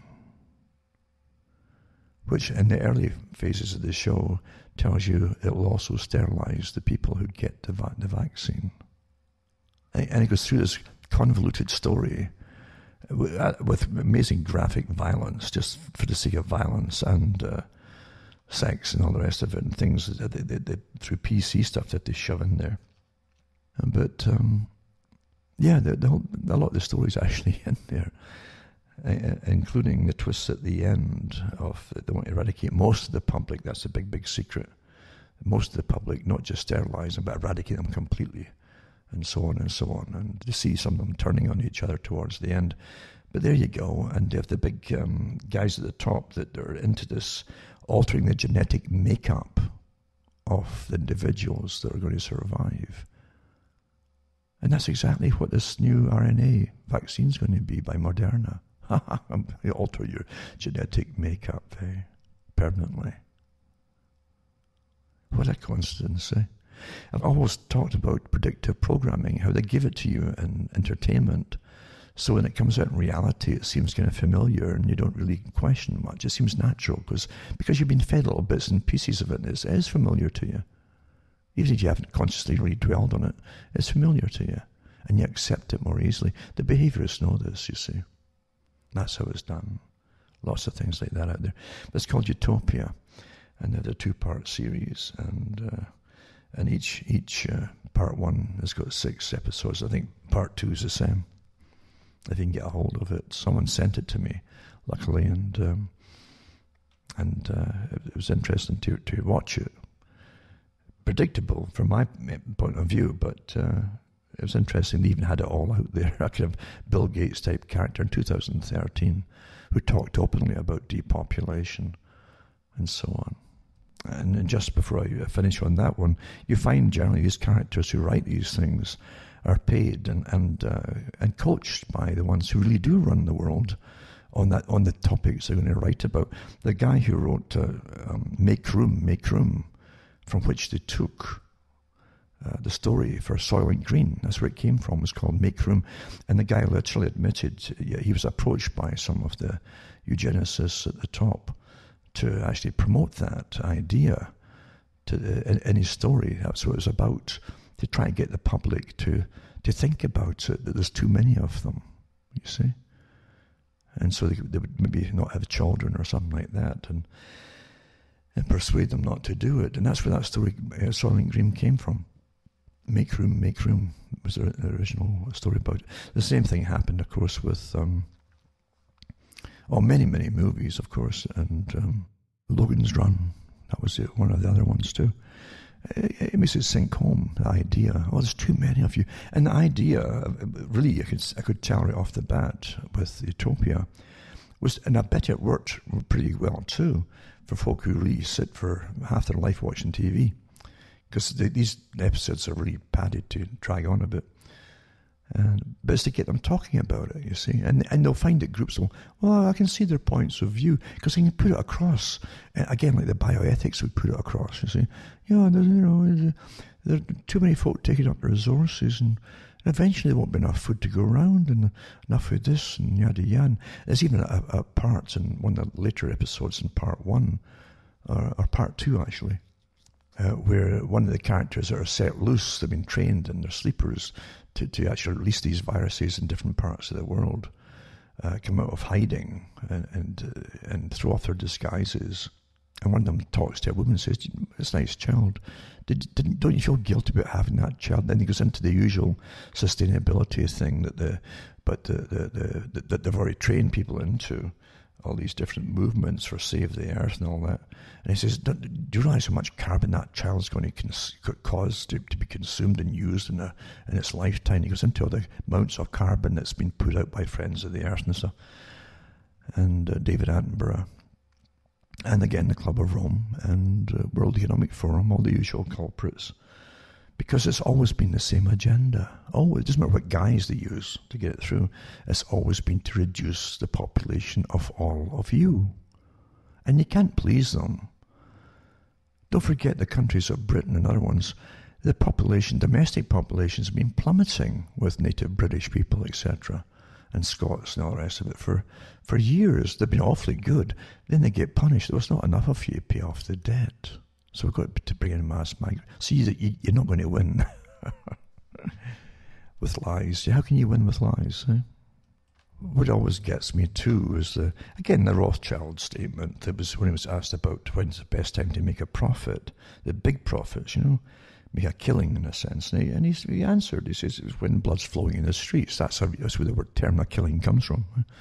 When you got what they need, even if it's bandages or medicine, then you're made. You see. Well, just like the vaccine companies, will give us billions. We might get a vaccine that'll work, and all these characters get instant billionaires. Lots of them out right now. But you got all these other ones jumping on the bandwagon. Canadian biotech company says its antiviral clothing kills 99.9% of coronavirus. Now, did they have their hand out for something? I don't know. It probably will be. But this Toronto-based biotech company, and it's developing a new kind of COVID-19 protection, antiviral clothing. And they go into the usual sales pitch kind of thing that's going to be interesting and necessary, etc., etc. There's got a kind of chemical treatment on it. Supposedly they'll kill off the viruses and so on. And how long it will last, and how long it will take to even kill the stuff, and how many washings it will take, yada, yada, yada, mind you, I mean, what will this chemical do to you if you're breathing the darn stuff in all and you're wearing it? Telling you. So the chemical targets the fatty molecules that surround viruses, destroying them in minutes. It's been tested on other pathogens too, including norovirus and H1N1 and E. coli. So everybody's in on the act, eh? Everybody that you name them was in the act to try and get richer and richer. That's again, our greed is enough that destroys us all, isn't it? Really, the greed factor. Tyson Foods, an amazing company, Tyson. I remember Bill Clinton was a big fan of them and big pals with them too. But I think Tyson Foods helped create the meat crisis it warns against. And how will the US meat industry change from coronavirus? And this article goes on about it too. How they put a stranglehold on output, etc. And there have been about 12 closures at US slaughter plants this month because of coronavirus outbreaks amongst employees who were jammed together in processing lines. And it's wiped out roughly 25% of pork processing capacity. Remember, too, the more they test everybody, the more they're going to find coronavirus because it's in the air from fragments of people who've had it, or animals have had it too. Never mind that most of the tests are pretty useless anyway, these tests, especially the swabs. So, doesn't mean that folk are ill at the plants. So it goes into how come the company actually helped to change the problem or cause the problem and they'll benefit from it too, and actually get more business for themselves. And then another one too, Tyson joins Bill Gates and Cargill, that's another big business, agribusiness, to invest in lab meat producer. No, it's a coincidence. Bill Gates he's innovative. Where's vaccines, antiviral drugs, education for children, depopulate sterility, He's just an interesting fellow. He's got interest in these things. It's a pastime. Everybody who's bored stiff needs a hobby. That's his hobby, So he's at Tyson Foods again, boosting his bet on meat that comes from the lab instead of the slaughterhouse. Now, Bill Gates already has patents out and some of these artificial hamburgers and things, I think, too. These veggie burgers and all that. Again, it always benefit from the chaos that is the cause at times. Philippines bans chicken imports from Brazil on coronavirus scare. There you go. And so imposed a temporary ban on poultry meat imports from Brazil on Friday after 2 cities in China found traces of the new coronavirus in cargoes of imported frozen food, including chicken wings from the South American country. Mind you, if you did the same thing with that president, and was it Tanzania in Africa, who took swab tests from fruit, right, and different things like that, and also even from motor oil at one point, and they all came back positive for coronavirus. So he kicked the WHO laboratory out of his country. Quite right, too. So maybe they should try that. But maybe that's what they're doing. They're just, I guess they should test everything in there, and probably find it all over the place, no doubt. Depends who's doing the testing. So Brazil has the world's second worst COVID-19 outbreak after the US, recording more than 3.2 million cases and more than 105,000 deaths. Remember, if you've got that darn thing and you don't know you've got it and you have no symptoms of it and you die of heart attacks or motor accidents, well, they put you down as COVID. This is incredible what they're doing. And it's been admitted to in a lot of countries, including the US. So you can't even take these death figures as meaningful. So anyway, everybody's getting affected by it. Eh? Everybody. Everything in society. Dr. Fauci says aiming for herd immunity would lead to enormous death toll, he says. See, anything like normal immunity from your own body, it's not profitable. So he's Fauci, he says it will cause enormous death toll. And so here's remember I mentioned the blood plasma treatment? where you can get the white blood cells, the actual immune cells, the response ones, the antibodies to the disease from the blood plasma, and give it to people who can't pull out of it themselves so well. And there's a big drive. I remember when I mentioned it, I saw it happening before it happened, because sure enough, the Red Cross went into overdrive to get more blood. Then admitted it was taking the plasma. Well, where's it going? Why aren't they giving it to the folk who really need it? Or, of course, they would say that they are giving it to folk who really need it at the very top, So Dr. Fauci says aiming for the herd immunity would lead to an enormous death toll, and the FDA halts emergency approval of COVID-19 blood plasma treatment. What power this has got, FDA. And Trump shares Fauci's advice on in-person voting amid COVID-19. And Fauci, who is this Fauci, He issues a warning about Russia's new vaccine, and he slams disturbing Georgia school that reopened. This guy is getting himself in a real dither, A real dither, I should say. So he says a staggering death toll would come from the coronavirus, particularly amongst vulnerable people, if the US allows infections to sweep across the country in a bid to achieve possible herd immunity. So it'll not happen naturally, which happens always, even with the Spanish flu. You understand the Spanish flu went away, didn't it? After about 2 years. Gone. That's what normally happens. It devolves its potency. That's what generally happens. I read the article too from Oxford, remember, a few months ago, and I mentioned that one too, where the chief virologist working on the vaccine over there at the time said that it was disappearing so fast in society, the virus, that they might not have time to actually come out with a vaccine. It'd already be gone, he said. And Fauci said at the beginning that this is the whole agenda that was really part of the dark winter exercise too, ongoing. Where they mandated that they'd lock the whole country down, and lock up everybody who's healthy, And Fauci said you'll never get out again unless you get the vaccine. At the beginning, because it's profitable. It isn't just money and profit. He works for the big society that owns the world. That's why he's got so much power in what happens. It's an agenda for reshaping everything. So he says, if everyone contracted it, even with a relatively high percentage of people without symptoms, a lot of people are going to die, he says. The nation's top infectious disease expert. He's not an expert. I don't think he's an expert. I really don't. He's wrong on so many things. He said at the beginning, remember, they didn't think Americans had much to worry about. Remember that one? So he says, if you look at the US of America with our epidemic of obesity, as it were, with a number of people with hypertension, number of people with diabetes, if everyone got infected, the death toll would be enormous and totally unacceptable, said Fauci, director of National Institute of Allergy and Infectious Diseases. And don't forget, too, his institution's got money, millions from Bill Gates, too.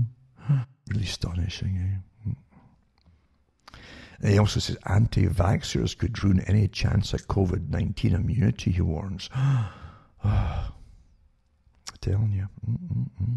It's also interesting, too, in their article, they're starting to worry about folk who might want to take the vaccine or a big movement starts, And so they might not need as much folk to get herd immunity. If just 30% or I'll try to find the article before I finish, where they try to drop the amount. And the CDC confesses to lying about COVID-19 death numbers. And this one goes back again to April, right? Just to show you again, you got to remember that how they were fudging the rules then. And the CDC openly admitted that it's fudging the COVID-19 death figures. Then, this is the article about, or one of the articles, and Dr. Annie Bukasek, MD, is pleased in a presentation of how death certificates are made. Montana physician. It's really amazing, But it doesn't change anything, even when things are exposed, because it's a huge agenda. Pre-planned, you see. I tell you. Here's an article here from 2005. It's from Virology Journal, virology, the big one, you see.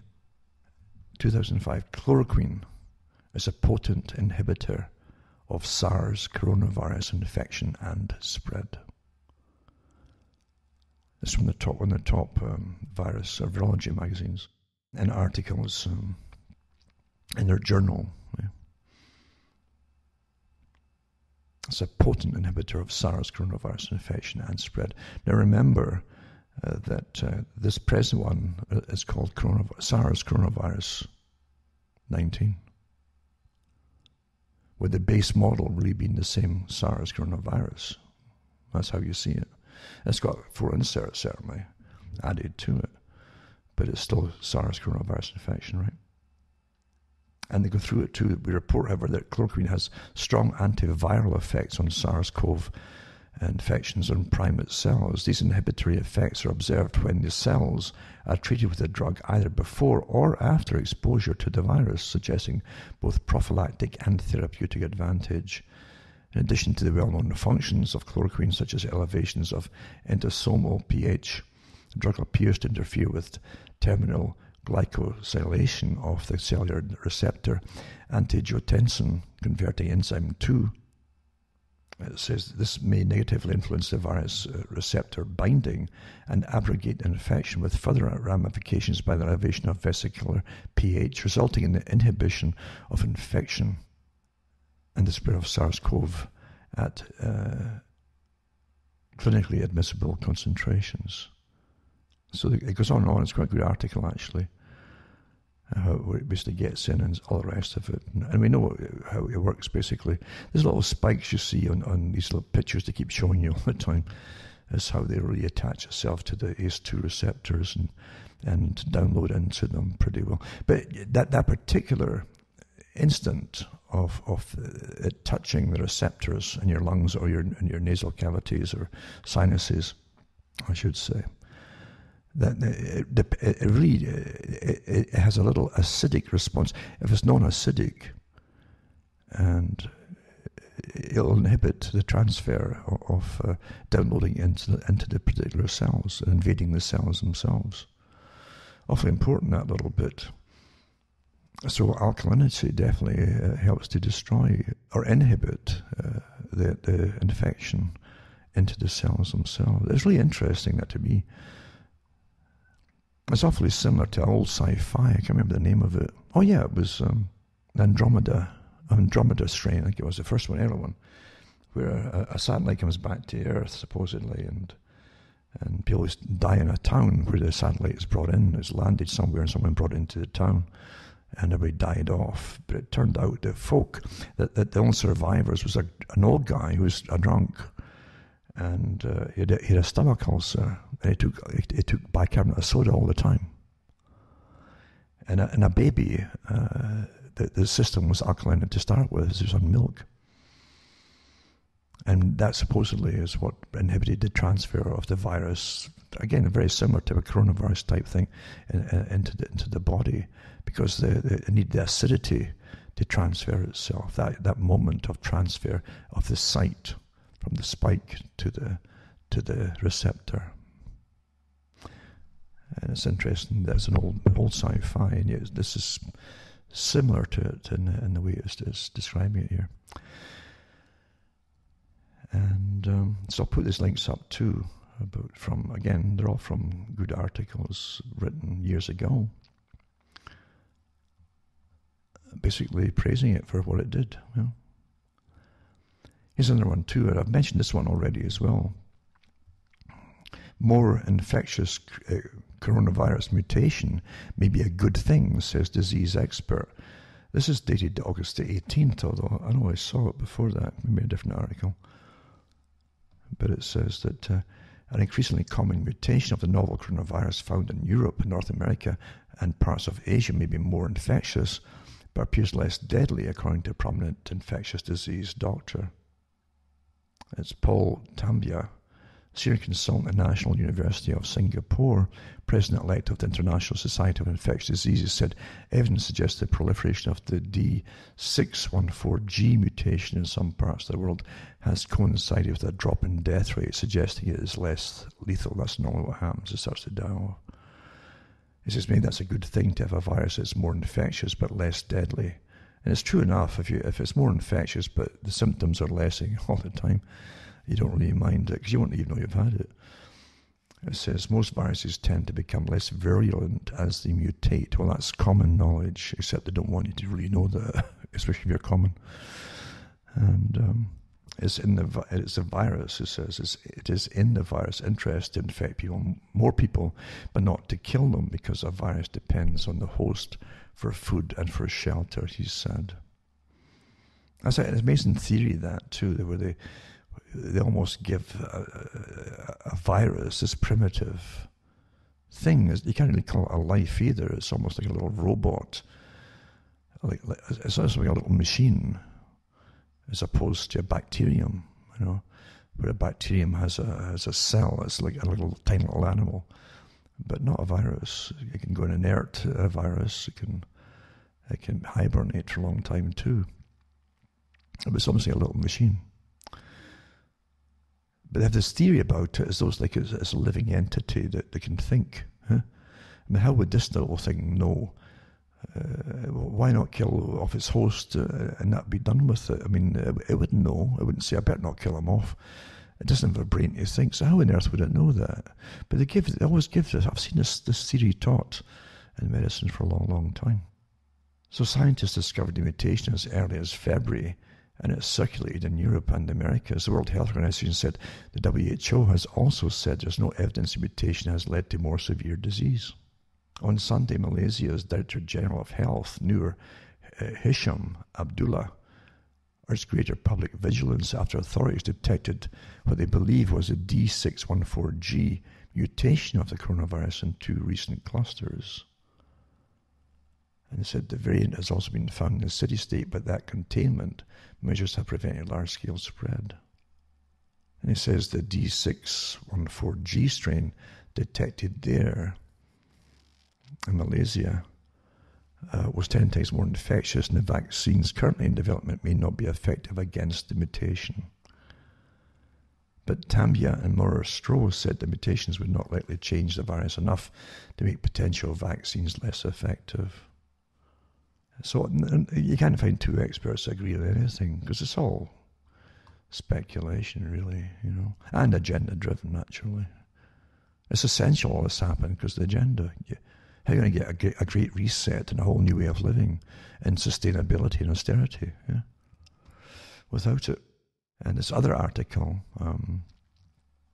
by another top scientist, it says COVID-19 was engineered in a China lab.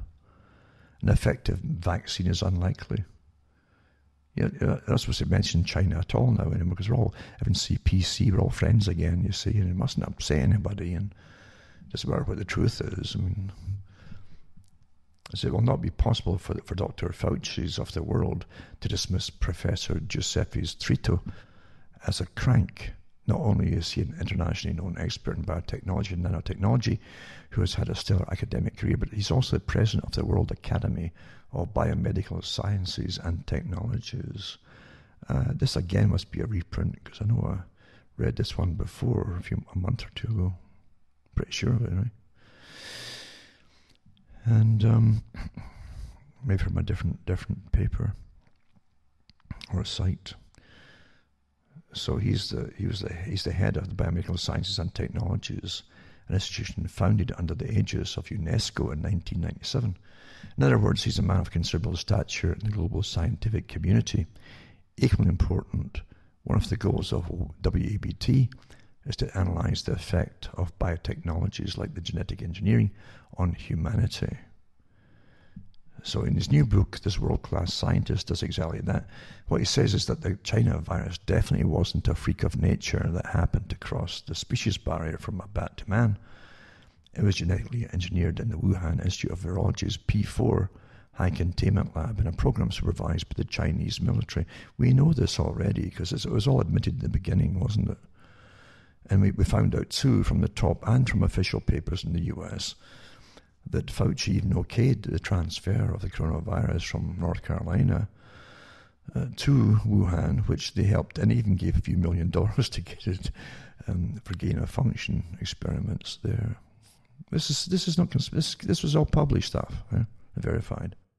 And so the scientist goes into the history of it, which we've done many times before, and he says it was genetically engineered in the Wuhan Institute of Virology's P4. He says too that he demonstrates conclusively, says the author, the pathway by which a PLA, the People's Liberation Army, owned coronavirus was genetically modified to become the China virus now ravaging the world. His account leaves no doubt that it's a chimera, an organism created in a lab.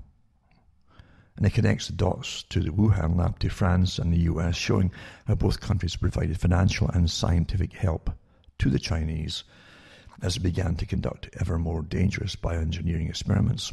And it was a woman in Wuhan, a scientist.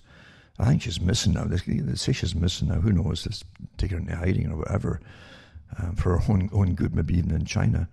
But that was her job, and she had lots of papers out on how she altered different viruses through, again, gain of function to make them more lethal. She got lots of awards for it too. But this article goes through some of this, and he says too that he's doubtful that they'll come up with. He was into the gain of function research and how Fauci was a big proponent of getting it altered with gain of function, and he gave it to the China to continue that. In fact, again, it's all been published before. Anyway, because of all this too, he doubts that because it actually says that an effective vaccine is probably unlikely, and goes on from there. Now again, Fauci, right? This Il Duce, Dr. Fauci, it says this is again from 2020, right? It says Dr. Fauci cheered hydroxychloroquine's success treating MERS coronavirus in 2013, but today he's skeptical. That's weird, it says here.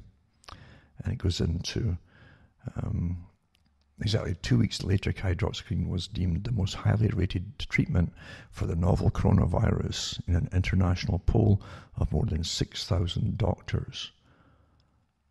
And then Dr. Fauci was skeptical of hydroxychloroquine's effectiveness. And it says that, but he wasn't so skeptical back in 2013 when he cheered the use of hydroxychloroquine and appeared effective. It says only in cells and lab dishes and treatment against the MERS. That's other coronavirus type 2, you see. So he thought that even the testing in a lab dish in 2013 was particularly encouraging. Yeah. But anyway, again, they've been working with the Gilead company for quite a few years, by the way, before all this happened. So I guess he seems to always he picks the Bill Gates type winners and the other companies' winners, and yeah, I guess he likes winners. Also put up for Australia, it's a class action, I think, against the government in Australia for this incredible lockdown. It's a horrible lockdown they're having. It's a PDF. Like all of them, it's like 25 pages for these kind of class action lawsuits. But I'll put up for those that want to look at it. Also, the bad news again, government may provide indemnity to New Zealand supplier of COVID-19 vaccine. Because, of course, as you know, they know there's going to be awful lot of folk are going to die of it. Fauci said, and no, Bill Gates said that himself, didn't he? It was 700,000 might die across the world. I was hoping it was just the world he's talking about, not just one country, because of the vaccine itself. That's what he said in that video. But so, yeah, they want immunity for the suppliers of these vaccinations because you won't get all the side effects shown until a few years are up, by the way. You could have all kinds of nasty things happening. Just like the terrible fallout from the original Simian 40 polio vaccines that came out with all the cancers in them. Still affecting folk today. So the Ministry of Health is already, I guess they must have greased a few palms in the country to fast-track the approval process for the vaccine and won't rule out offering a supplier indemnity for any potential claims resulting from its use. Well, there's something you shouldn't do right away. Don't take anything that you can't sue them for or have them locked up in prison for. AstraZeneca to be exempt from coronavirus vaccine liability claims in most countries. This is another article here for the AstraZeneca one too. They're all getting their immunity from maiming you or killing you, or sterilizing you. Oh, wait, oops, we didn't know. Just like the movie Utopia, or the series, I should say, TV series. And but here's the good news, which we all knew already, because it's quite normal. It happens. A novel breakthrough, it says question mark. New studies show memory T cells offer long-term and pre-existing COVID immunity. So much of the talk about coronavirus over the last couple of months has been about antibodies. And of course, Fauci said, well, we don't know how long these antibodies will last in you. That's just why they want to keep sticking these needles into you. But they're found with testing that a lot of the tests have done on people who didn't even know they'd ever had the virus. They're finding that they're creating immune system cells. They've got immune system cells working in their bodies already, and it might be from previous infections from other COVID diseases that are actually working against this particular one now. See, because they're all coronavirus types that they're looking at the moment. So it's people who don't seem to have high titers of antibodies, but who are infected or have been infected have good T cell responses. He said during a Facebook interview last Thursday, and they found with other studies that patients who recovered all produced memory T cells that recognized and are especially engineered to fight the new coronavirus. So your own body's producing it itself. A third study produced in Nature found that out of 18 people studied, more than 80% developed these T cells. And they should be giving immunoglobulin to the folk who can't recover by themselves, whose bodies are just can't, they're too weakened for whatever reason to produce it themselves. Give them the transfusions, and that's what the blood's for goodness sake, and treat them. But no, it's again bioethics. Well, we can't treat everybody, and these folks, they've already said that. Canada was one of them. We have to work ahead of plans, make decisions on who should get the treatments and who shouldn't get treatments to keep them alive. Because we won't have enough medications. This is before it really broke out. And even when it broke out, nothing much happened. And I've got another one too. A US frontline doctor's website exposes a criminal campaign by tech giants, government agencies to block COVID medication. Again, we know the one they're talking about. It's astonishing what they've done trying to stop folk from using this. Because they don't want you to get cleaning up. They want you all to get vaccinated. That was on the books before you even heard the term COVID-19. That was mandated as it must be. They're all in it together, literally, And they're going to hammer anybody that comes out with any treatment that works. And it says, IMF and the World Economic Forum for Great Lockdown to Great Transformation, the COVID Aftermath. I can put that up too. Another one too is Australian Prime Minister backtracks on plan to make coronavirus vaccine mandatory. So they want to have 95% uptake of the vaccine. And regardless, New Zealand bolsters quarantine with 500 military personnel, and South Korea and record daily rise. But no, they'll backtrack on it, but they'll make you wear a manacle, and they won't let you out your house unless just like a prisoner. You see, make you a prisoner, like a criminal. You won't take the vaccine. You're a criminal. COVID-19 mandatory mask or face covering bylaws is another one too of Toronto. They come out with all this nonsense, even though the CDC in May came out with a big article on their own site saying none of the masks make any sense at all. They won't save you from giving or receiving COVID infection. This is from the makers of the masks and the CDC approval. Virginia plans mandatory COVID-19 vaccinations for all residents. There's another one too.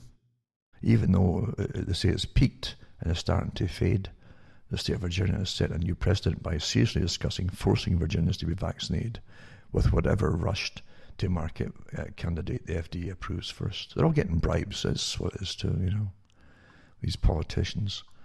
Number 1. 2 is depopulation through forced vaccination. The 3, the zero carbon solution. And that's by our good friend Helena Handbasket, because we all go to where in it. And this original article was first published, issue 4, The Sovereign Independent, June 2011.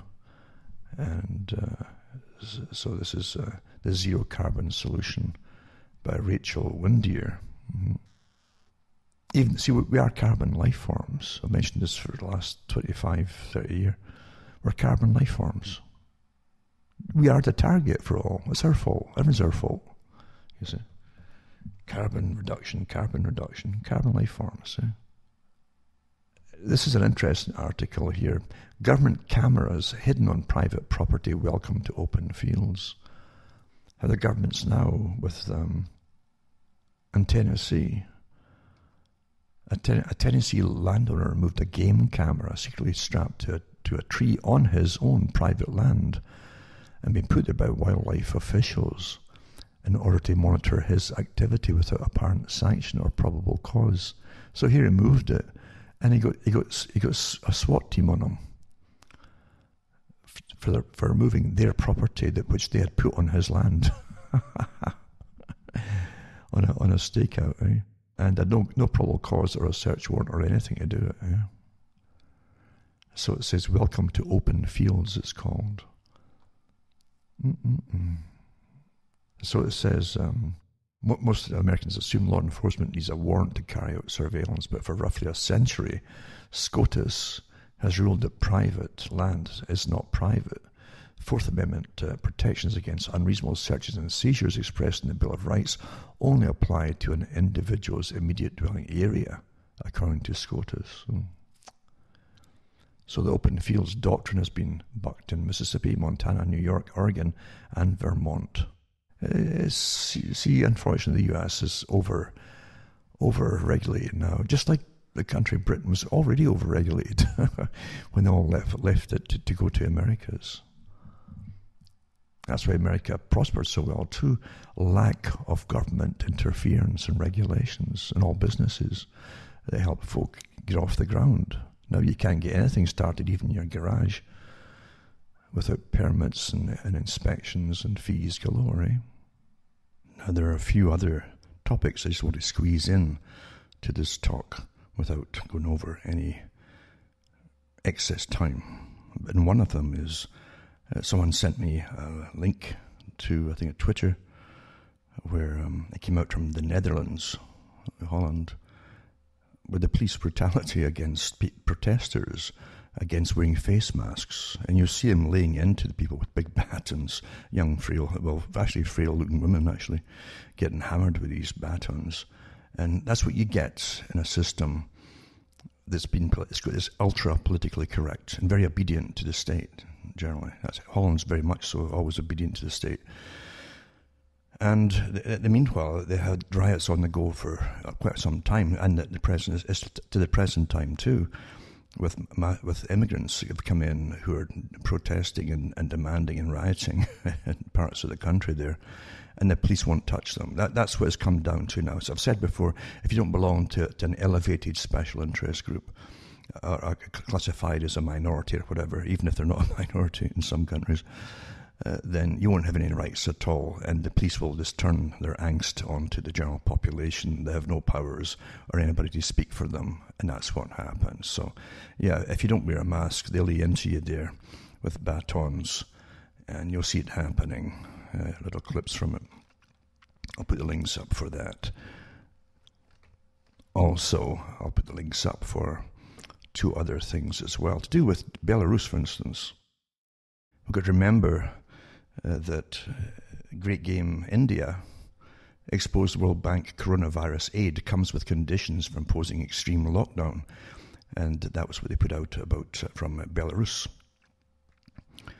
And Belarus president, that's now under fire actually, after winning the election, he was targeted because he refused this massive aid, way more than they needed, with all these conditions to put them under the control of the World Bank and the IMF.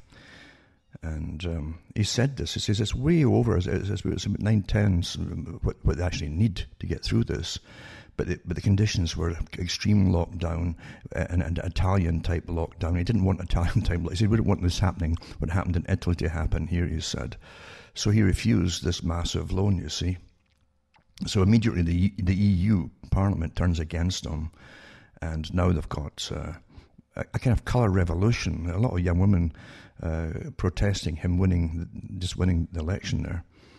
Who knows what the situation really is? I'm sure all countries are corrupt, you see. But supposedly he won it. No different from here or the States. It's just in the open. It's always really been that if you understand what happens with elections. That's the way it is. But anyway, he turned down the loans, and immediately he became the enemy of the World Bank, the International Monetary Fund, and the European Union. So remember, they control the world. This is part of a big structure that controls the world. And he said he wouldn't go along with it. He wouldn't become the latrine, he said, of the European Union. In other words, because if you truly are taking, just like Franklin said, Benjamin Franklin, if you take the loans that are given to you, you're now the borrower. And he says never a borrower nor a lender be, although he borrowed himself to get over to England to meet very important people in the financial areas, in the financial district. Different story again. But anyway, that's how it is. Those who you owe money to end up ruling you, and that's basic economics. That's what it is. So I'll put these links up. And as I say, he became unwilling to accept additional terms to get forgiven loans as well. And they wanted to give him $940 million in rapid financing. He said, we don't need all that. And along came the demand. So I'll put all these links up, including this new colour revolution. It has all the traits of it, not signs and symptoms of it, where the young women must wear white. It's standard stuff. And then Bill Gates, interesting enough, he said that if 30 to 60% of Americans take coronavirus vaccine, he's contradicting his little low-down employee. I call him employee Fauci. He's a employee of Gates. They all are, including the characters that run the WHO. They're all under Bill Gates' financial demands and so on, because he's a boss.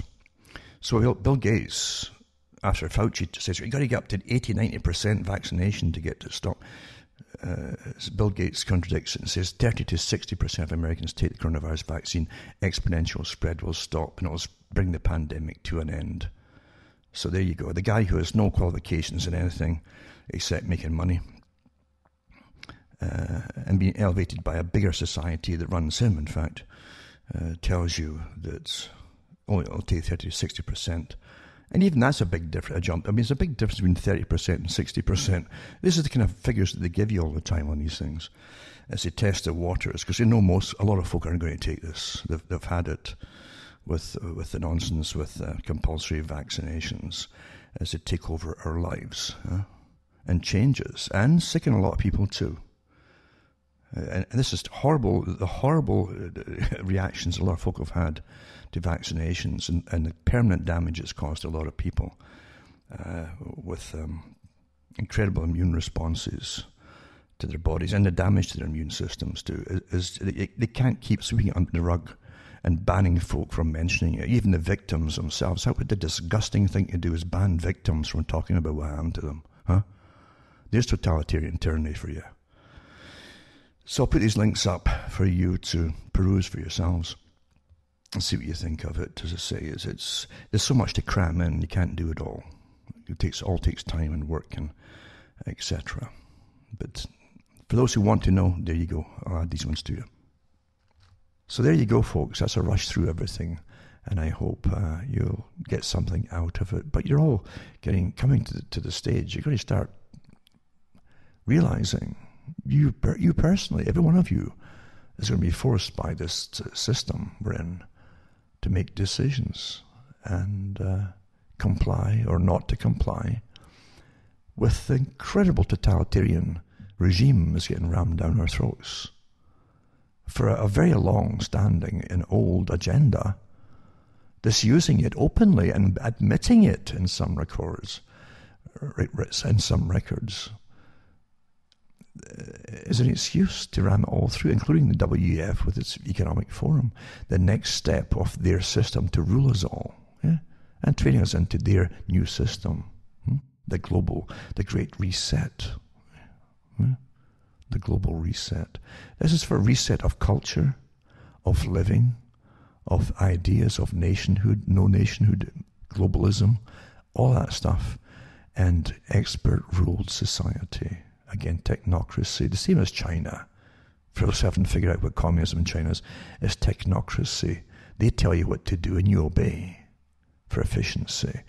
That Justin Trudeau said in Canada, he admired China, how they're handling COVID. You see, they didn't have to try to pamper to the people in an individualistic society with individual rights and freedoms and all that. They don't have to bother, but they can just order you to do it, and you do it. He admired that. He told the truth. So if you want it in Canada, it's up to you. A lot of people will comply. A lot of folk will quite like socialism, actually. But you don't have to think for yourself. All your decisions get made for you. So anyway, remember, folks, go to cuttingthroughthematrix.com, send a few bucks my way, hopefully. And I can possibly keep ticking along for a long as we go through this. This is the biggest change in your lifetime right now. You probably see. This is real history in the making. And you're watching it all come out, all the tyranny, the stuff that you'd read about in history books thinking, well, thank God that happened in the Middle Ages. It never happened today. Really? Huh? You're living through it. You listen to the tyrants. And there's lots of them now on board, all working against the system that you thought was yours. Big wake up, eh? So yeah, send a few bucks my way, cuttingthroughthematrix.com. I'm Alan Watt, and from Ontario, Canada, Northern Ontario, where I live, or exist, it's good night, and may your God or your gods go with you.